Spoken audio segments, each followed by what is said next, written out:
Hello, and welcome back to the Lost Archives. My name's Owen, and we are playing Disco Elysium. Last we left off, we continued our search for Ruby, doing a bit of an exploration around. We followed up on a number of the smaller tasks that we've been trying to cross off the list, including allocate la responsabilité, and we also managed to restock the cryptozoologist's traps with locusts. Our search for Ruby continues. There's a slit in the concrete here. A sewer. Basically, for this bit heading forwards, our plan is to try and locate Ruby wherever she may be. We've already explored all of the church. I figured we'd have another look around the boardwalk again, just in case there's anything we've missed. But for the moment, I don't think there is. I think we've been everywhere we can go. There's nothing in there. Which means I think we might head back and we'll do that really high shivers check. Yeah, I'm not seeing anything down there. Okay, let's just quickly double check at the end of the peninsula, maybe at the radio tower, see if there's any signs there. Otherwise we'll come back and do that shivers check at the Feld building. I guess we could check in with the church again, with the speed freaks. We did need to talk to Suna about assigning a la responsabilité. I just figured because it's sort of 5 o'clock in game. I don't know if we want to spend too much time on side projects at the moment. I think we kind of want to focus on the main tasks.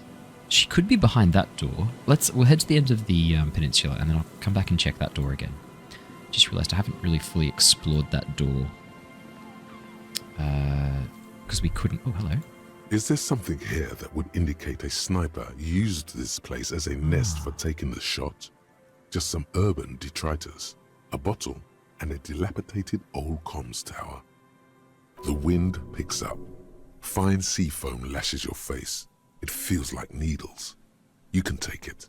Just raise your collar, detective. In the distance you can hear the breakers roar.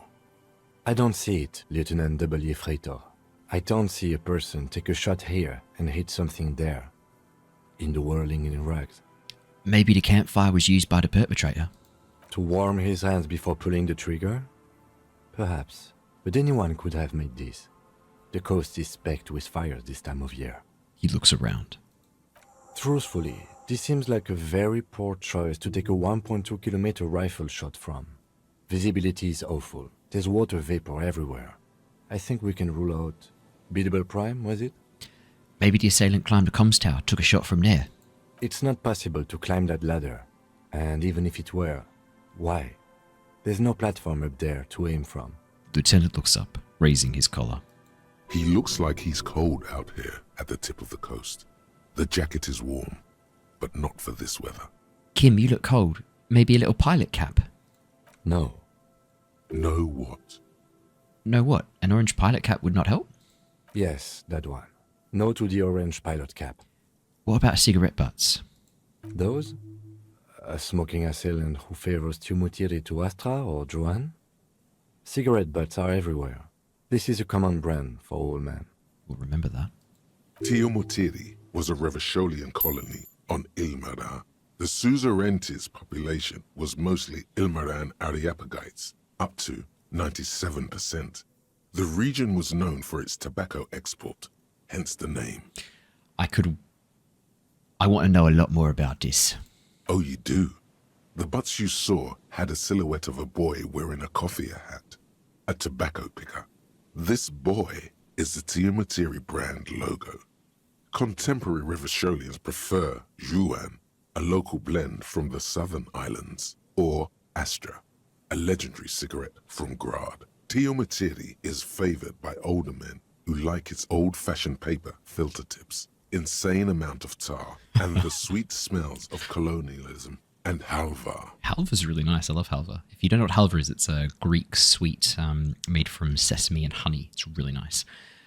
Look over the water to the whirling in rags. There, 1.2 kilometers over the cold water of the bay, blue from the distance and the air, you see the smallest rectangle, barely visible. So probably not from here. A glowing light on the third floor of the whirling in rags. With binoculars, you would see a young woman's shape move behind the glass, her limbs long and slender. I'll finish that thought. Okay, so probably not here. We haven't checked out the boardwalk in any great detail yet. As a potential... Or have we? Oh, look at this. We've knocked off a whole bunch of these. We used to have a whole list of tasks. Check the boardwalk for bullet traces. We were just there. If we're heading back anyway, let's have a bit of a look around, see if there's anything else at the boardwalk we've missed. We were just on the boardwalk and I didn't see any... Can we get back around this way? No, it's around this way. I didn't see any things come up. We'll check the door again as we head past, just in case this is where Ruby's hiding too, hey? An old door, worn by elements, guards the depot. The wind has blown a sand dune in front of it. The door hasn't been opened in a long while. You see a handle. Could this structure have been used to take the shot? From here to the whirling? I can't see how. The church is in the way. Alright, let's give it a go. It's a red check. We cannot retry it. Do we have anything to increase our interfacing? Already got all the interfacing from those. I don't think there's anything else that gives us interfacing. It's just the gloves, right? We've been through this before.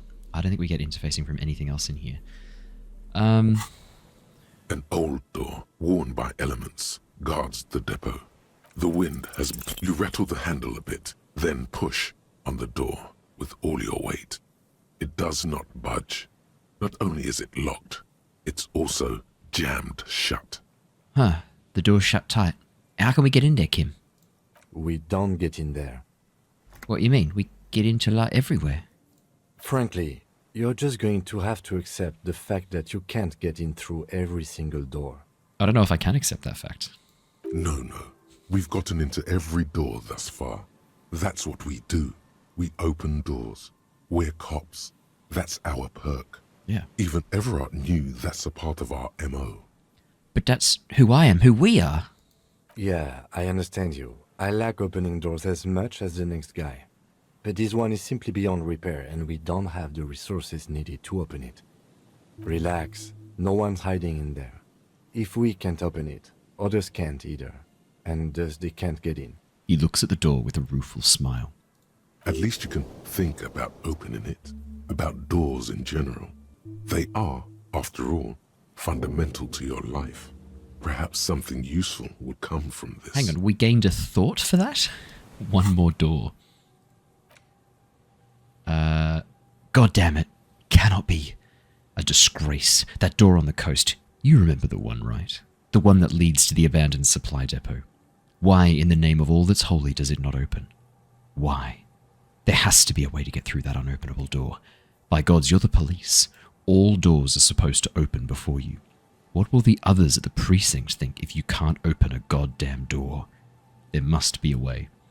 45 minutes, we get +1 half-light. One more door. No, we're good for the moment. We've got enough thoughts in our thought cabinet. I think we're fine. Okay, let's head back up to the boardwalk. I'm just trying to think like where the perfect spot for the shot would be. It's probably here, actually, because that way you're out of the... out of range of the church, or maybe along here. Maybe we need to check along the front there. I'll just quickly double check it in case there's any more thoughts here we've missed. Maybe along here. Oh, maybe down the front here. Yep. The light vanishes inside the concrete slit. The structure goes deep under the earth. What's in there? Maybe it's just a storm drain for the sewer. Yell, ho! Into the slit. There's no echo, and no answer. Kim, any idea what's down there? No idea. Could be connected to one of the buildings around here. Think we might find Ruby down there? We might find her down somewhere. There's an old storm drain system beneath Martinez that's mostly collapsed. Revachol sewage system has been built and rebuilt 4 or 5 times now. Huh. In conclusion, she could be under any building. But not in there. I hope not. Okay, we'll finish that thought. Dang, I was hoping that was the thought for the sniper. Alright. To be honest, like, unless we can get around here. No. Okay. We've done the walk up and down the coast. Let's do another Shivers. The once bright mural towers above you, saying, Feld Electrical, R&D. Tomorrow is just a whisper away. Let's listen to the wind again. Suddenly, there's a sigh, carried on the molecules around you, moving, flowing from high pressure to low pressure, like that of a woman emptying her lungs. She wraps the collapsing stone box in front of you in her breath, flowing through it. Where does it go? In through the collapsed roof, flowing down a concrete staircase to the basement, sweeping away footprints in the dust on the stairs, and then the beach below the boardwalk, its winding tunnels, a whisper away. What's happening? She's down there. Oh my god, every time that voice gives me goosebumps. I think she's down there below this building. Okay. Why? Ever since I woke up, maybe even before, I've been getting these strange cold spells. Good, yes. Cold spells. So basically your hangover is telling you she's down there? Call it a gut feeling, Kim. So, how do we get in there? The doors were on the collapsed side of this building. They're gone, basically. Finally, my time to shine. Savoir-faire. There's a ladder next to the sign. Perhaps we can climb it. Enter through the roof. Perhaps you can climb them. We are not climbing anything. I'm 43 years old, and I plan to live to see 70. Fair enough. Let's give it a go. A rusty ladder leads to the rooftop. Some of the rungs are missing. Yeah, that doesn't look good at all. Let's assess the situation. The distances between the remaining rungs are rather wide. You'd have to use the mounting brackets. However, they seem corroded and the peeling rust is razor sharp. Dang. In addition, the first rung is going to be tough to reach. It's what, 3 meters above the ground? And you're 180? I'm pretty tall. 190, I'm a giant. Okay, but still, the roof is collapsing and the wind gets pretty brutal up there. Dismounting from the ladder is going to be hard. Perhaps if you were to not climb the ladder. Instead, what if you were to do something more subtle? Okay. What if you were to reconceptualize climbing the ladder? Okay. Astral projection. Be open-minded about this. What if I don't climb? What if I just teleport? Teleportation is not a thing. The lieutenant stares at you, stone-faced. Come on, Kim, where's your adventurous spirit? This really has nothing to do with adventure. We are dealing with basic physics here. It won't hurt to try. Oh yes, it could hurt. A lot. He is restraining himself from using a parental tone with you right now. Savoir-faire challenging teleport to the roof. +2 because we saw Tiago climbing. Let's go. All you need to do is close your eyes and concentrate. Darkness enfolds you. You can feel the distance between the bench and the first rung of the ladder. All you need to is... Do it. Zoot, zap, pow, crinkle. It's like magic. You feel yourself disappear, your atoms fading out of existence. No. No. Oh my god, I can't believe it. No. Bam! You find yourself on the roof, having mastered the art of physical displacement. What? Don't gloat. Just stand there like a Samaran master. You know, for the record, you didn't teleport there. You just climbed the ladder with your eyes closed.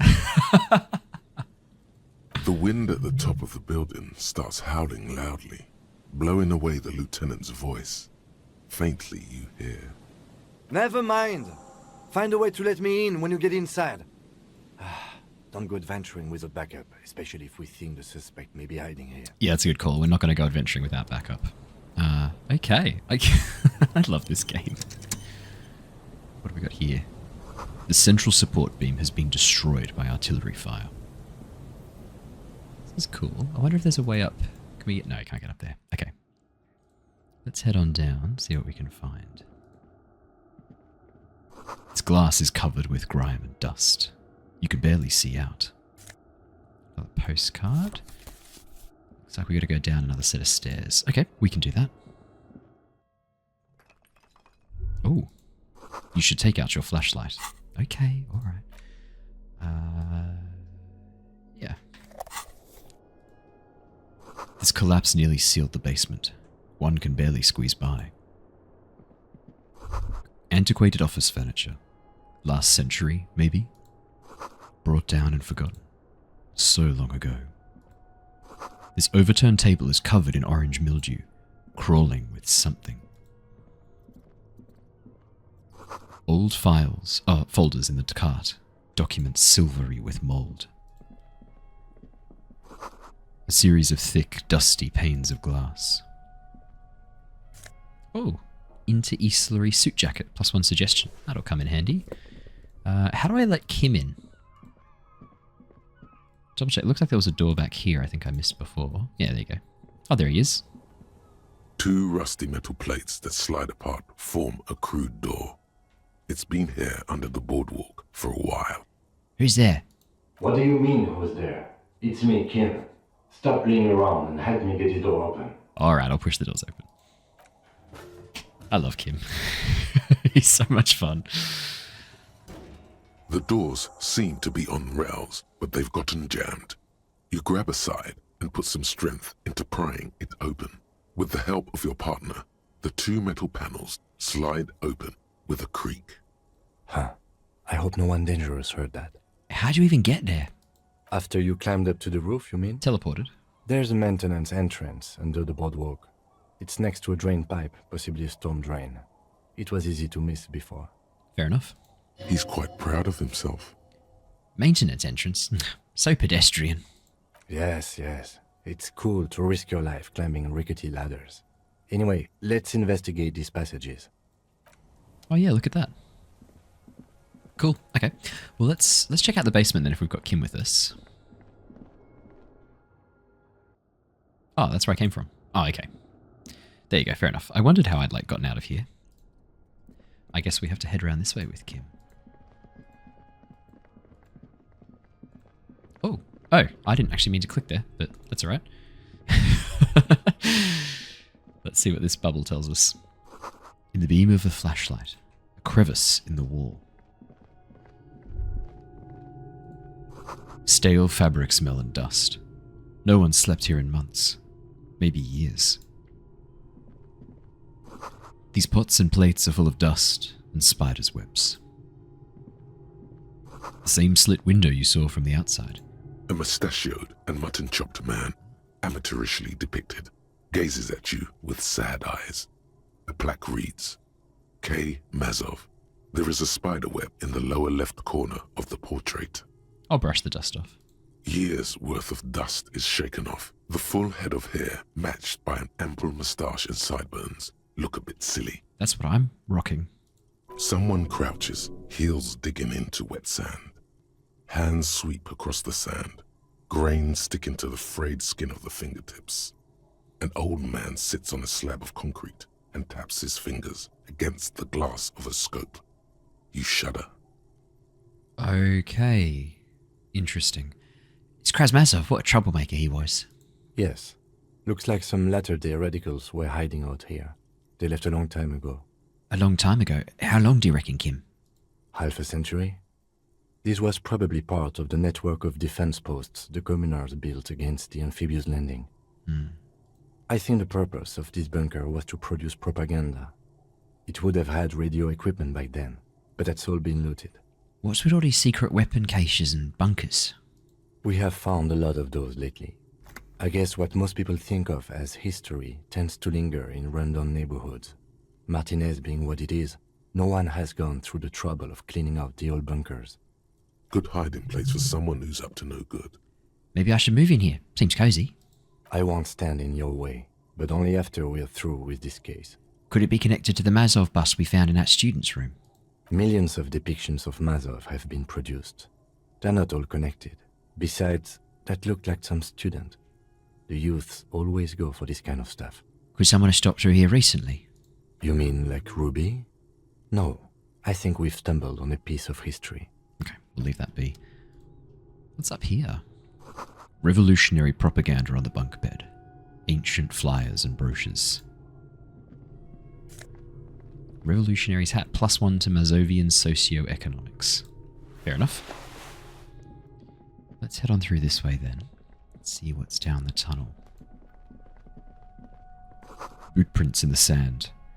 One of the soles appears more worn than the other. There's something in the air. An unnatural buzzing. The tunnel collapsed. You'll have to find another way around. Oh, there's the boot prints. I can see them. It's getting louder, the buzzing sound. Oh yeah, I can hear it too. Oh, hang on. There it is again, like a swarm of hornets buzzing under your scalp.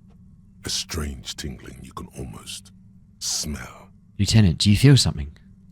No. What do you mean? A pain, a strange tingling. I don't feel it, but we should still be careful. There were footprints back there, and I'm pretty sure they were fresh. Hold on, you really don't feel anything? No, but you are the sensitive one. Yeah, I saw the footprints too. The right sole worn smooth. Looks like our suspect. If she's in here, we need to plan our next step carefully. What do you mean? Once we detain a credible suspect, who knows what the Union and the Wild Pines will do? We'll set in motion events we have no control over. He's so right. You will upset the balance of power in Martinez. The deadlock between the company and the Union will destabilize. This part of town is a fine clockwork puzzle. Disturb its peace and it will start breaking down uncontrollably. Oh god, such a good point. Keep calm. Go over the whole situation in detail. We've checked a boy with Class J's documents. I want to hear her take on why it was empty before. Okay, why not? Whatever goes down might also affect her. The Union is watching her closely now.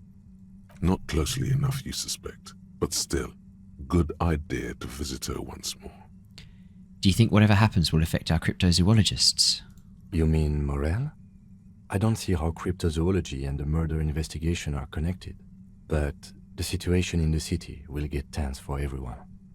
If it gets that tense, the amateur zoologists might not be able to do their job. How bad do you think things could get? Well, we are not responsible for what we can't predict, are we? I don't think the entire city will be razed to the ground.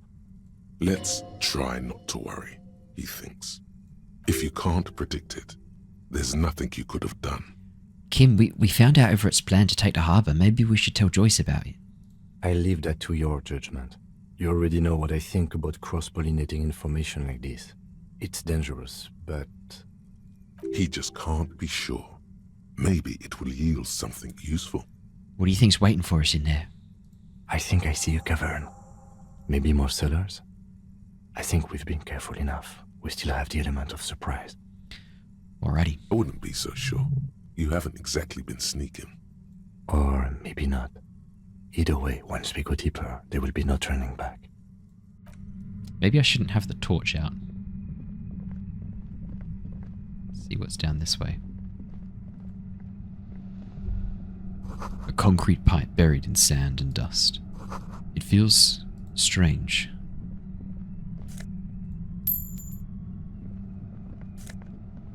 Polar anorak, +1 composure, +1 shivers. Oh, the anorak! We were told about the anorak below the boardwalk. Shivers told us about it. Okay, so we're currently getting +1 esprit de corps, +1 shivers. What's our composure at the moment? Yeah, I'm happy with that. I'm happy with the police, the RCM. Oh, almost missed that barrel.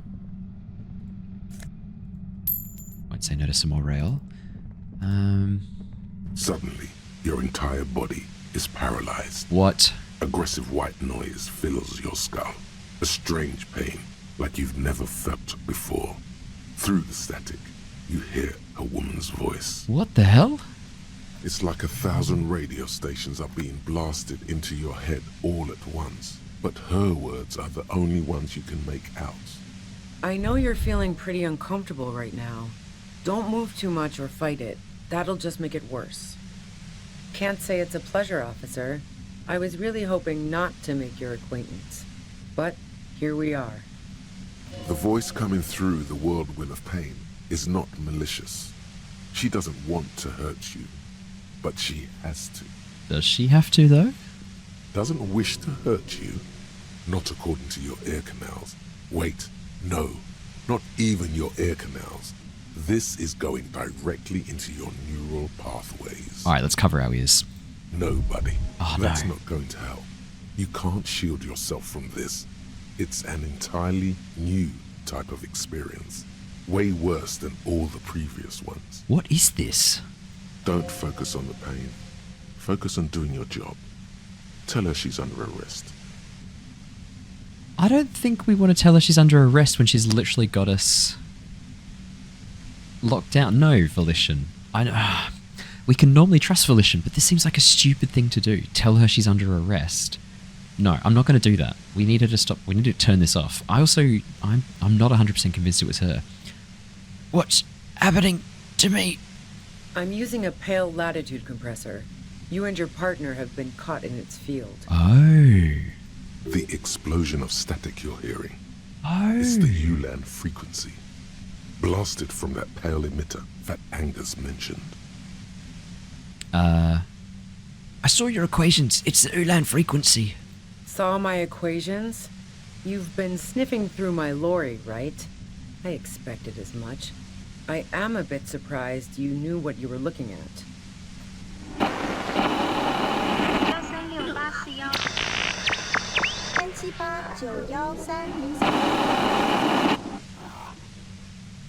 You should probably check on Kim.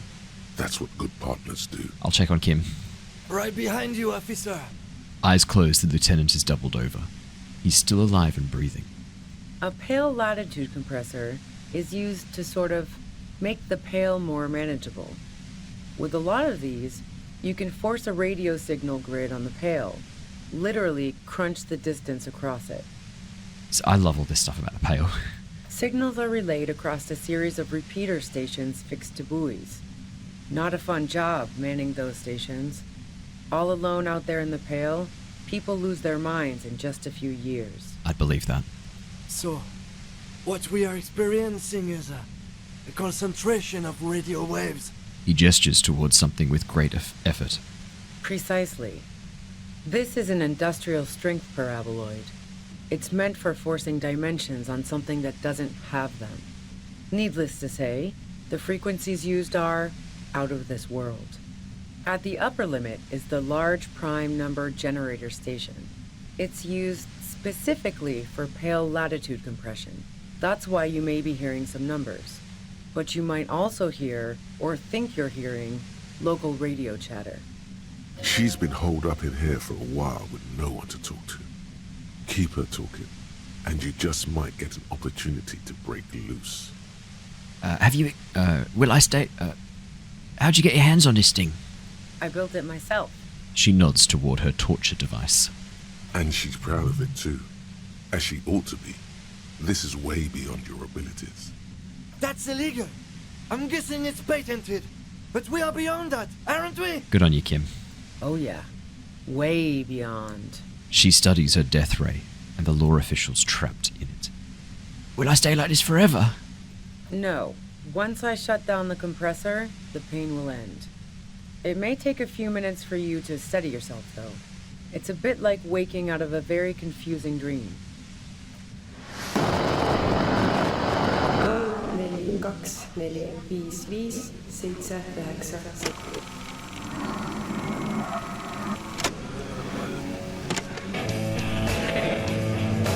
This is very confusing.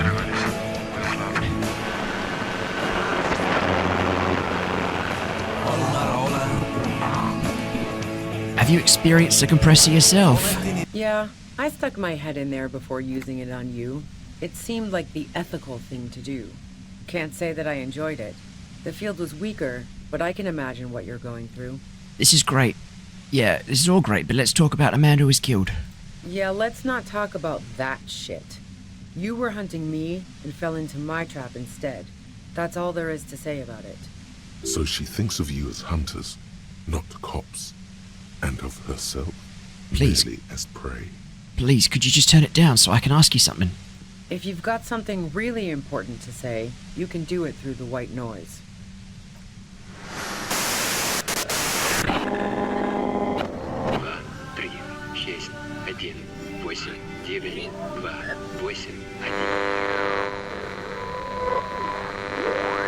You're looking for a deal on mattress. Damn this! The lieutenant clutches his head, grimacing. God damn it. She regards you and Kim with a sudden sympathy. Fine. If you really want to talk, I can dial it down. I've also got a gun, by the way. She steps reluctantly out of the shadows. The pain lessens. The gun she's carrying is a 2-barreled front loader, not like the murder weapon. Well, it doesn't feel much better, but you can form sentences now. Thinking doesn't seem to hurt as much. Just keep her talking, and you'll get through this. Okay, can do. There's only 3 meters between you and the machine. If you keep her distracted for long enough, maybe. Okay. Be careful when you make your move. That'll be it for questions. Bide your time. Did you shoot Lely? No, I didn't do it. I only helped stage the lynching, though I doubt that makes much of a difference to you. Makes a pretty significant difference. Who ratted me out, by the way? Was it Titus?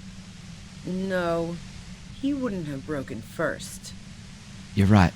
Glacier was the first to share her suspicions. Oh, I knew the kitten had claws, but not like this. But she couldn't have known I was on the coast. How did you find me? Your first guess wasn't entirely off. Titus and his boys, ma'am. They told us you were on the coast. Even now, Kim is a paragon of professionalism. He is trying to make a clean cut of telling her she was betrayed. Well, fuck. Those guys liked me, I know it. If this is what happens to people whom people like... A dull despair is creeping into her voice. Uh-oh. How the fuck do the rest of you get by? Does she mean that you're not a person whom other people like?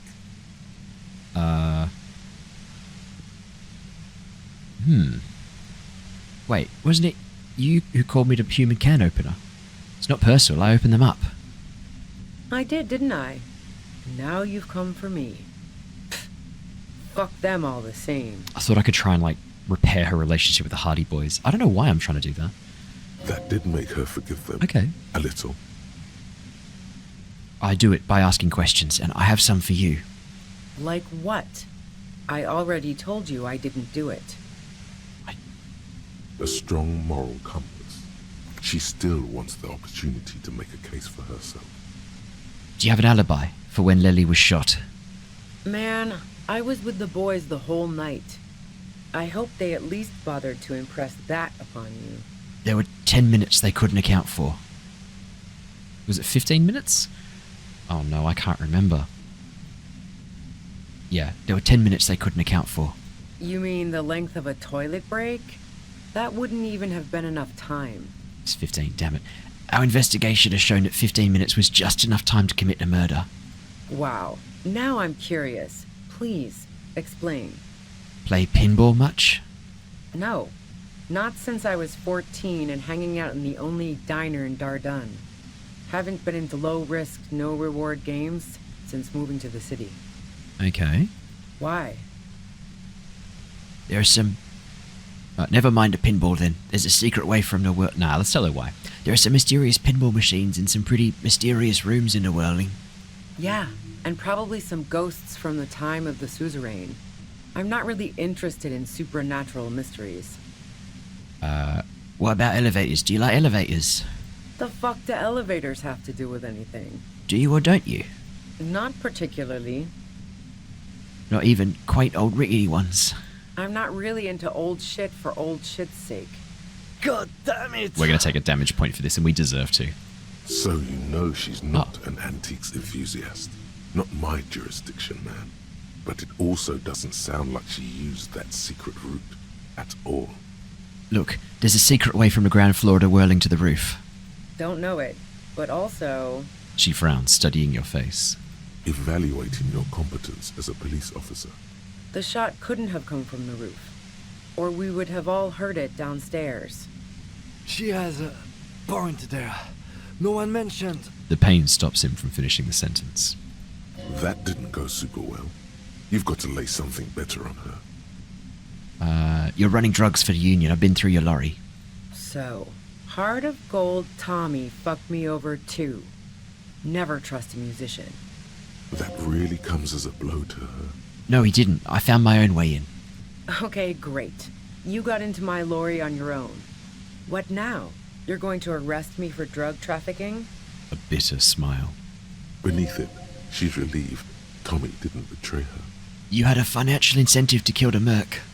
Man, it's to get away from all that murderous shit that I left Jamrock, my previous employer, for the Union. The lieutenant is unable to articulate his question. She deliberately avoided naming the mob she worked for. You might be able to find this out later. Yeah. I got lucky being a dispatcher. Never had to do any of the really dirty work myself. This gun has only been used for self-defense against serious scum. She turns the knob down just a millimeter. But you're threatening us with it. Based on what I've heard about you, you are serious scum. What? What? You have a gun. And? I see it's a front loader. Do you have another gun somewhere? Sure don't. A breech loader? No. This is such a wipeout. Where'd you get it? The gun store. What gun store? Trigger Happy Jacks. That doesn't sound like the name of a gun store. What did you think? That I'm going to squeal on my gun supplier? Sorry, I'm not that kind of gal. I know you don't like old things, but do you sell antique rifles on the side? Never really got into weapons trafficking. Especially not old weapons. They break too often, and you don't want unhappy customers among gun collectors. I don't think it was her. There's other evidence I want to ask you about. Yeah, evidence. You like Glacier a lot. I considered her a good friend, yeah. Is peeping one of your hobbies? Wow. Pissing, pinball, and now peeping. There's a hole in I'm the... just not following your insinuations, Detective. Sorry. There's a hole in the wall. You can see into Glacier's room. It's just the hole in Glacier's wall is pretty suspicious. Look, I'm not aware of any hole in Claudia's wall. And if I had been, I would have told her to get it sealed. That's what friends do. So you haven't been watching Glacier through a hole in a wall? Nope. Look, she has an effect on people. That je ne sais quoi that makes it impossible not to look at her when she walks into the room, and very difficult to look away. But travel enough and you realize, for the same reason that she's everyone's type as an object of desire, she's not irreplaceable. Are you a girl like her? What the hell, man? Yeah, why not? I've gotten worse. Her hand slipped from the dial of the compressor for a moment, almost turning it down. Then she put her hand back. Not yet. Not yet. You wanted to be more than just friends with Glacier. Oh, so that's where you were going with this. She said you wanted to run away with her. That's a very sentimental way of putting it. We both had pasts we didn't want to catch up with us, and we enjoyed listening to music together.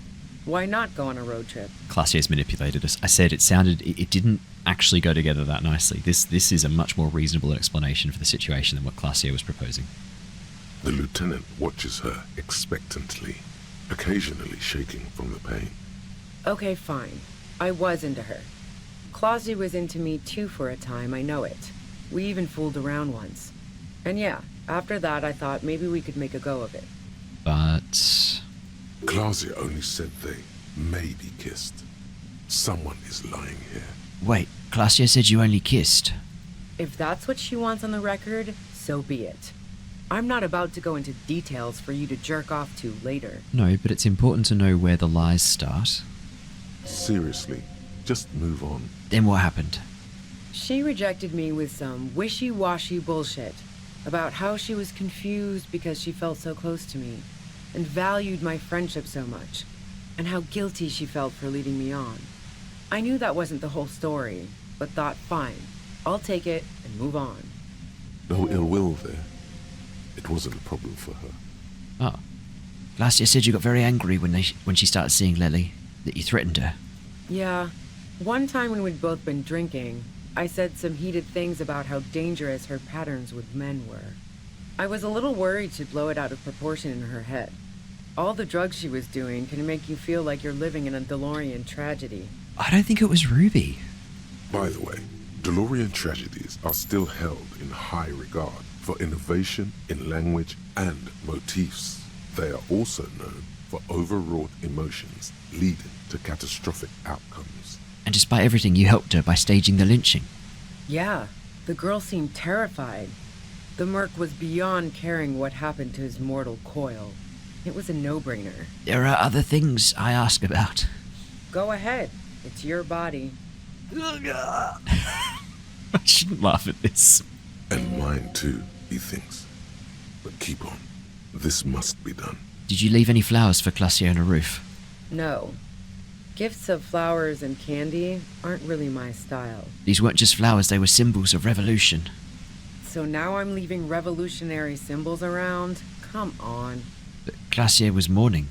I never did understand why, when someone dies, a hothouse's worth of flowers has to die too. Okay, so you didn't leave Maybelle's. No, I did not. Would you say that Lily was a likable person? I didn't like him. Hardened mercenaries aren't particularly likable types. There's nothing more personal that you had against him, perhaps his way with women? You think I was envious of his conquests? Oh no, I meant... Look, pussy's not a problem for me. Fair enough. It's definitely not a reason to off someone. Did you feel protective of the Union? Yeah, sure. And I didn't like Wild Pines sending in those foreign hirelings. Me and a fuck ton of other people around here. She didn't hate him, okay? Okay, we can move on from that. I'm listening. Do you like to hang out on rooftops? Who doesn't? Oh, you probably mean Claudia's rooftop. Sure, I've hung out there. She's got this great antenna. So, is that the only reason you hung out on the roof? The view's pretty bomb, too. But you might say the antenna was the main attraction there, yeah. Along with Claudia. What's so great about the antenna? It's very powerful. I used it to tune into RCM frequencies. That's how I knew to be prepared for your arrival.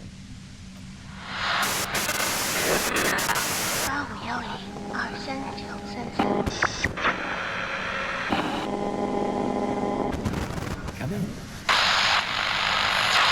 So you're sure you didn't shoot the merc from the roof? Yes, I'm sure. And anyway, as I said before, the shot had to have come from afar. Alright, let's take a step back. Yeah? Where? More questions before doing anything. How'd you know we were coming? I heard you in the passages, and I've been preparing for quite a while. By hiding bullets under floorboards. So you found my shack, huh? I'm not surprised. Her tone is bitter. She thinks she's been betrayed. She didn't rat you out, by the way. Isabel, the washerwoman. So nice.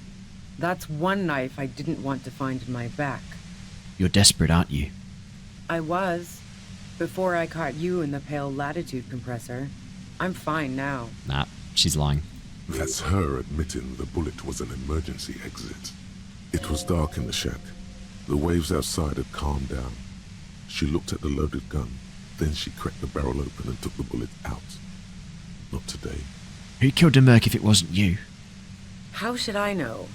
As I keep saying, he already had a bullet in his head when I got to him, and there hasn't been any useful gossip over the radio. Those rings around her eyes. Her tired voice. She's been staying up late, listening in on the conversations crisscrossing Martinez. Police radio? You've been following the case? Who hasn't? You know, I can still see him there, in Claudia's room, lying on his side. He was still warm, but the bluish light coming through the broken window made him look as though he'd been dead for a good long while. What happened Sunday night? Tell me your version. She eyes you warily, as though gauging your sincerity. I genuinely want to know. This story hasn't made sense from the beginning, and Claudia has continuously lied to us, so... It's okay. We just want to... He struggles to finish the sentence. All right, don't kill yourself over it. I was shooting the shit with Hardy and the boys over a few beers, like always. Then Claudia comes in, all pale and shuddering. She sits down with a drink, trying to steady her nerves. so I grab a seat next to her. Wait, did she also seem high to you? Oh yeah, super. But I didn't think too much of it at first. I'd seen her party hard before. Glacier said you knew something was wrong immediately. No, I really didn't. She's not that easy to read. I just assumed she'd done too much blow. It wouldn't be a first for her. But no such luck. She was in some deep shit. Glacier's lied. She asked me to come upstairs. The merc she'd been going with was lying on the bedroom floor, dead. I knew she couldn't get the authorities involved, so yeah. You made it look like he'd been hanged. Glacier found it weird you came up with a plan so quickly. What? No. Faking a lynching was her idea. Her idea? Yeah, in cold blood. It really surprised me how quickly she was able to get a hold of herself once we got up there. It was like she was another person. The party girl was gone. That's a psychopath trait, being able to bounce back from things really quickly. It's one of the traits that you'll find on the psychopathy checklist. Oh, I'm really wishing we'd arrested her. She asked me to help her drag him into the shower so she could wind the shower head around his neck. Yep. To fake lividity. Then she dressed him while I went to get the Hardy boys. Oh no. Glacier knew exactly what she was doing. You can't remain calm under pressure otherwise. Showerhead. That's resourceful. Yeah. I wasn't sure whether to admire her or be disturbed. Do you think she killed Lily herself? As I keep telling you cops, we didn't hear anything downstairs. No gunshot, nothing. But even if this is true, weren't you worried this lynching might lead to... War? The thought crossed my mind. But the mercenary's death was going to have repercussions either way. Although the way things are going... She doesn't want to talk about this, but not because she has something to hide. She doesn't want the guilt. Fuck it. I'm not responsible for these people after what they did to me. If you didn't kill him, why hide? I saw you roll into town. I wasn't about to stick around for questioning by a goddamn La Puta Madre agent. La puta madre? So this is what she was scared to tell Titus. This cop. What do you mean, La puta madre agent? Yes, you. Everyone says you're his peon, his human can opener. Oh. Through the sudden sharp pain in your head, you hear the lieutenant mumble something to himself. Fucking hell. And why me? You hear through the white noise. It's especially bad suddenly. Felt like a vein exploded. Bullshit, you're trying to throw me off. No one says that. Oh yes they do. The cops, the criminals. Why do you think I'm holed up in here with a goddamn death ray waiting for you? If she knows that about you, she must know your real name too. Tell me what's my name. If you know that about me, you must know my name. Harry Dubois. Oh. One corrupt motherfucker with the disco pants and a funny tie. Agent to La Puta Madre. Fuck. Did someone mention a fucked up tie? I call bullshit! You're too crazy to be corrupt! Actually. So she knows your name. That doesn't mean you're on the take. Criminals make up bogeyman stories about cops all the time. Thank you, Volition. All of this just means that you're effective. Criminals know you and are scared of you. La puta madre, I've heard of him. He's dangerous, right? Is that a joke or a threat? I'm guessing both. No, genuine question. Yeah, sure. She doesn't believe you. I'm sure La Puta Madre himself will explain it all to you soon enough. What did you do to this madre, anyway? You've been to my lorry. You think the biggest player in Jamrock appreciates competition? And now I have Harry Can Opener in my lair. Fucking Titus. She's not going to change her mind that easily. She still perceives you as a threat. Wait, one thing. Possibly small, but she said you rolled into town. Was that you singular or plural? She might know something. When I came into town, was there anyone with me? Yeah, you had your death squad with you. What happened to them anyway? Who was in this squad? Well, it wasn't this scrawny dude. You had 2 guys and a lady. The guys looked pretty buff. Lady wasn't bad either. What else can you tell me? One of the guys seemed chipper, a blonde. The other had a brooding something or other about him. And the woman was the only one in uniform. All were carrying. That sound about right? No idea who these people are, literally. Satellite Officer Vic Mayer looks out of the window grimly, then puts his coffee down and turns to Patrol Officer Minnow. We could either take a room here in the Whirling or go home for today. Let's go home, Jean. Nothing's going to happen today, she responds quietly. Jean takes his blonde wig off. Call Heidelstein. He can give us a ride. I think I know them. They're in Martinez. Friction, lock, set. Fantastic. I've got to get on the road. Then you can go find your friends. Unless you have anything pressing to ask me. Do you know about the bunker next door? What bunker? The communist hideout back there. Don't know anything about it. No one's been around since I set up camp. But I'm sure I'm not the first vagabond to... Her voice trails off into the white noise of your head. It feels like an aneurysm approaching. Well, okay. Keep calm. Breathe in. After the pain recedes, it's a little clearer. Alright, let's give it a go. Oh, thank God. I was worried about that. We did have a 66, well, we had a 72% chance of passing it, but we had, I was going to say, like, more than 2/3. Significantly more than 2/3.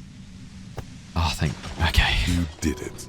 The compressor lies broken on its side. It's quiet in your head again. It still hurts like hell, but... You okay, Kim? All good, officer. Be careful. I do feel bad about breaking her compressor, though. She looks at the machine, assessing the damage. Her hand trembles. Oh, fuck it. She puts the barrel of the gun into her mouth. What are you doing? Problem solving. Ma'am, put the gun down. That's not the solution to your problems. You are... Oh, yes it is. Rhetoric. We've got 4 points. Alright, I've been talking about this for a while. Let's bump up our rhetoric. She's truly desperate. She thinks she has no other options. You need to give her options. What options? You know. Maybe I can still talk her out of it? This is how you talk her out of it. It's the only scenario in which she lives. Please, just walk away. She stares at you, frozen, the gun still in her mouth, eyes filled with dark intensity. Then something shifts in her. Gratitude, doubt. She's still ready to go. Her neck and shoulders relax, and her grip on the gun loosens. You don't have to do this. You're not cornered. I'm letting you go. Day of miracles. I'll take it. She runs past you, then past the lieutenant, and disappears into the darkness of the tunnel. Good call. You sure? Yeah, I'm sure. I would have done the same had I not been incapacitated. What if we just let the murderer go? I have a feeling we didn't. Her tent. We should check it out. Yeah, there's loads more stuff down here. Yeah, I don't know. I don't think it was her. But still. Oh. Cooking utensils. She has prepared herself porridge with bananas. Ah, some health. Good. Ah, man, I don't think it was her. Dark water trails into the distance. There is no way out. The plain red tent stands by dispassionately. It was pitched by practiced hands. She's used to camping out. Let's look inside. The tent looks old, but well maintained. In the darkness of the tent, a rolled up sleeping bag, cooking utensils, some books, and a kerosene lamp. It reeks of cigarettes. Shine your flashlight on the books. Assorted soft covers, mostly pulp horror. A motor carriage lies buried in the snow on one cover. On another, a ghost airship. You also see a collection of radio enthusiast magazines. Makes sense. See anything? Sift through the magazines. Rager Monthly, Journal of Material Science. More Technological Digest. One of the magazines doesn't have images on the cover. It's not a magazine. It's a leather notebook. It's a notebook, Kim. You pocket the worn brown leather journal. Definitely going to be checking that out. A trusted friend left behind. We should read this immediately, like right now.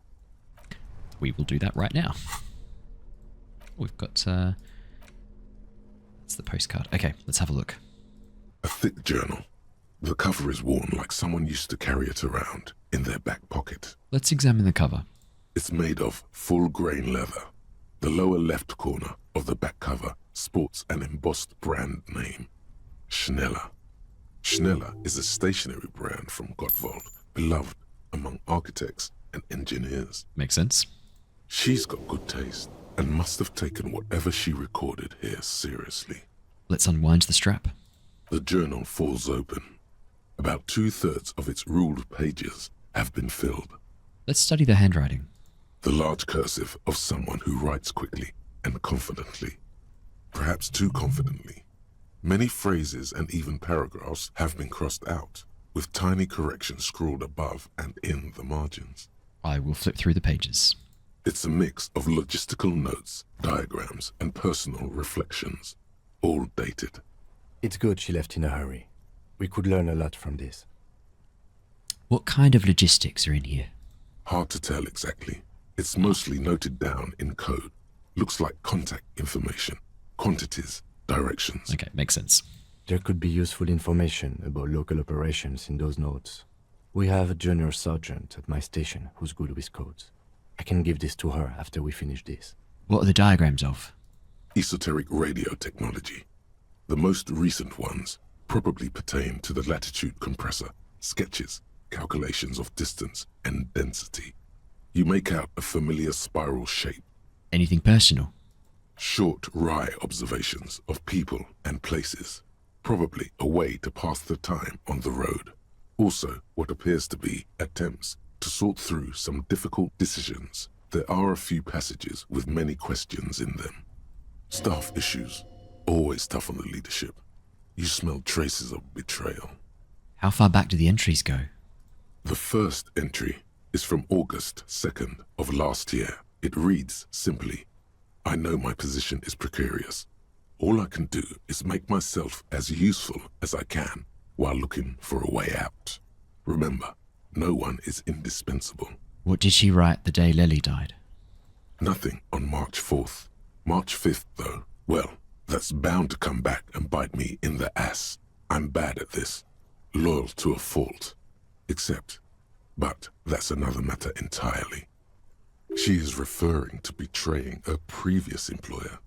Does this suggest she did it in self-defense? Anything about La Puta Madre? That name isn't mentioned as far as you can tell. Small wonder. Would you talk about La Puta Madre in your journal? You do see an M, though. La Puta Madre. M is mentioned on March 9th and March 15th. Yeah, let's read the entry from March 9th. Great. M's peon is coming to town, no doubt to investigate the lynching. But also, I feel it in my gut to finally put a bullet in my head while I'm napping in my lorry or on a smoke break. Well, I won't stick around just to twist my own neck by constantly looking over my shoulder. So why do people think we work with La Puta Madre or that we're one of his peons? Then again, isn't that what I've been doing ever since I got the call? The call? Did M call her personally? Why? Were you supposed to find her, even apart from the investigation then? On M's request? No, you wouldn't do something like this. This must be a mistake. Am I sure this is a mistake? Look at me. No, this is a coincidence. I would never kill people for a mob boss. The thought steadies your nerves. The journal stops shaking in your hand. I will read the entry from March 12th. Been holed up here for 3 days now. I'm used to being alone and all, but I don't know when I'll be able to leave, or if I'll be ratted out. They will rat me out, of course. I've made it a point to believe in the best in people, the boys, for example. But experience tells me, did M feel truly betrayed by me? I was feeling threatened. He'd have to know if he threatened people, they'd take measures to protect themselves. Even I know that. Economic measures, first of all. Gotta make a living, right? I can still hear his voice in the receiver. Taste the plastic. The entry ends abruptly. What's the most recent entry? The most recent entry is from today. It reads, "Even when I leave here, if I leave here alive, what's my next move? Staging a lynching is a crime, even if I'm not accused of murder on top of that. Forever on the run. Not really my idea of the open road. Man, I was really looking forward to winning." It looks like she might have been framed. The lieutenant taps on the page. That would be a first, or a fourth. But who's counting, he thinks. Very rarely does anyone actually get framed. If she didn't do it, and maybe it's good that we didn't catch her. I wouldn't go so far as to say that. We have other reasons to arrest her. He frowns. Besides, I'm not sure her life as a fugitive is going to be much better than we does. Especially if she has problems with the Madre. Kim, am I really a La Puta Madre agent? No, I don't think you are. Ask someone in your precinct if you want to be sure. He truly does not believe you are. Perhaps he shouldn't be so trusting. His trust is well placed. You aren't. You can feel it. Thank you, Volition. Then who do you think killed the Merc? Classy was the one who pointed the finger at Ruby. Perhaps she was trying to steer us away from herself, or... But no one heard the shot. Maybe she had an accomplice. Either way, we need to keep an eye on her. One thing is for certain. We have business back in the whirling in rags. Questions to ask. We should get to it. Yeah, we definitely do. We definitely do. Okay, oh. Coming out the rooms. Alrighty. What if you didn't lose your memory? What if something in Martinez came and stored it all away, for you to slowly open one box at a time, so you can choose which parts to keep? Keep almost none of it. Only the flowers on the windowsill. Only the distant sound of a radio. Lose all the actors, the dark shadows. Leave only the still lifes. The blissful distant wash of waves. If everybody knew, you never did. She'll be coming soon. That is all. Wow, there's beautiful poetry. +1 suggestion, +1 in the Empire rhetoric. Wake up in a new life by the seaside. That's the lyrics from Sea Power's song Red Rock Riviera. I'm pretty sure that's the... And Cleaning Out the Rooms, I'm willing to bet that's also a song by Red Rock Riviera. Not by Sea Power. Wake up in a new life by the seaside. Oh, that's lovely. So what do we... Yeah, fantastic. Got some lovely pluses now. We didn't need to have leveled up rhetoric before. If we just waited a little bit, that thought would have plussed us up by itself.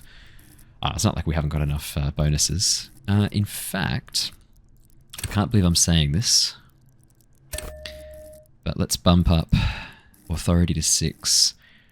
May as well start getting these slightly harder checks. Let's bump up maybe Inland Empire. Get it up to 8. That wouldn't be too bad, would it? Nah, look, I'll just bump up authority to 6. That way we're passing all these checks. Could do 2 in drama, but I don't know if I trust drama. Drama's a bit of a nightmare. Okay, well, let's make our way back out. Bratan! Now is the time! Time for what? Oh, you will see. It feels like the tie is rubbing itself against your chest like a cat in heat. First the spirits! The blue medicinal spirit! Grab the bottle and uncork it! It is time to unleash the other world! Wait, right now? Ruby's gone. I don't really think there's anything to celebrate here. Hush, hush, Bratan. Now is not the time to celebrate. Now is the time to get ready! Trust me on this! This is what it's all been building towards! It's gonna be off the hook! Off all hooks! Alright, I'll slowly uncork the blue medicinal spirit. The bottle opens with a silent, mysterious hiss. The fumes rising from its mouth are as crisp as the northern winds. howling somewhere, lashing the boardwalk with brine and rain. An ancient warmth crawls under your skin. Now, Bratan, take me off! Wait, I didn't know I could do that. Bratan! Have I ever lied to you? Just take me off! The necktie tugs encouragingly at your neck. Okay, I'll take the necktie off. Your fingers manage to undo the oily knot, and the necktie slides off. It looks so frail sitting there in your hand, weighing almost nothing. Now what? Now, put me in the bottle! But why? Trust me! Just trust me! You and I are gonna have so much fun it should be illegal! I suspected it might be. Just put me in the bottle, Bratan! I'm not gonna let you down! You and I are like the same person! I will put the necktie in the bottle. As the necktie slides into the purifying liquid, large stains of grease rise off from it and float to the surface. There, they quickly dissolve and disappear completely, cleansed by the blue spirit fire of 98.7% pure alcohol. The fabric looks almost new again, no longer like a disgusting worm of the lower intestine, but like a colorful and deadly poisonous reef snake of the Insulindian Ocean. So I've cleaned my tie. So what next? The necktie floats in the bluish liquid with almost unearthly grace. Necktie? There is silence. Cork the bottle and put it away. The lieutenant has been observing you quietly all this time. Spirit bomb. He's struggling to keep silent, but finally seems to give up. I've got to ask, what are you doing? In my family, you put a piece of clothing in some hard liquor and drink it for good luck. Alright, Kim, I didn't want to tell anyone, but my necktie's been talking to me lately. Of course it has. It started when I woke up in a whirling in rags. It's been talking to me ever since. And what has the necktie been telling you, if I may ask? Signs of some really hardcore mental illness, Kim. Mostly urges me to party harder. I'm just going to be honest. It mostly urges me to party harder. Wonderful. Very useful. He doesn't actually believe it's wonderful. Okay, so why did you put it in the bottle? Because it told me to. Right, okay. Anyway, I'm glad you told me your necktie has been speaking to you. That must not have been easy. For a second, it looks like he's about to add something. We're all under stress. This is turning into a great big mess. I'm not judging. Just keep it together. Let's go. So is that now a... Oh, it's a tool. Spirit bomb. Equip this when times are most dire. Oh, look, it's actually... Look, you can actually see the... Look at that! That's really cool. Okay. Or we could equip this when times are most dire. We've got 2 bullets. Okay. I'm happy to equip it now. It doesn't seem to do anything. Yeah, oh, whatever. I'll equip it now. Why not? Let's make our way down along here. Oh! You should take out your flashlight. I already know. I've already done it. Let's get out of here. Alright. Oh, I was right there the whole time. Oh, that's so frustrating. Okay. So, it's 8 o'clock. I think it probably is time to head back to the Whirling. I guess we could sleep for the night and then head to the Whirling in the morning, but it's not late enough that... Alright, are we close enough to fast travel? No. But I feel like it's not late enough to justify heading to bed. While I'm in this part of the world, were there any other tasks I needed to do over this side? Call your station. I will call my station. Return to the Whirling after the whole instigated debacle. Spirit is eternal. Be ready, Bratan.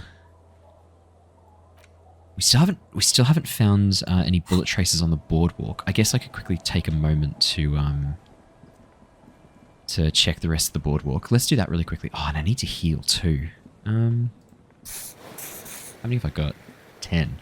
I've got plenty. Let's get up on top of here. Oh, I have to go all the way around, don't I? Okay, well let's really quickly just check, make sure there's nothing I've missed up on the boardwalk. We've checked all along here. Let's try this part of the boardwalk. I'm already here. I may as well really quickly, hey?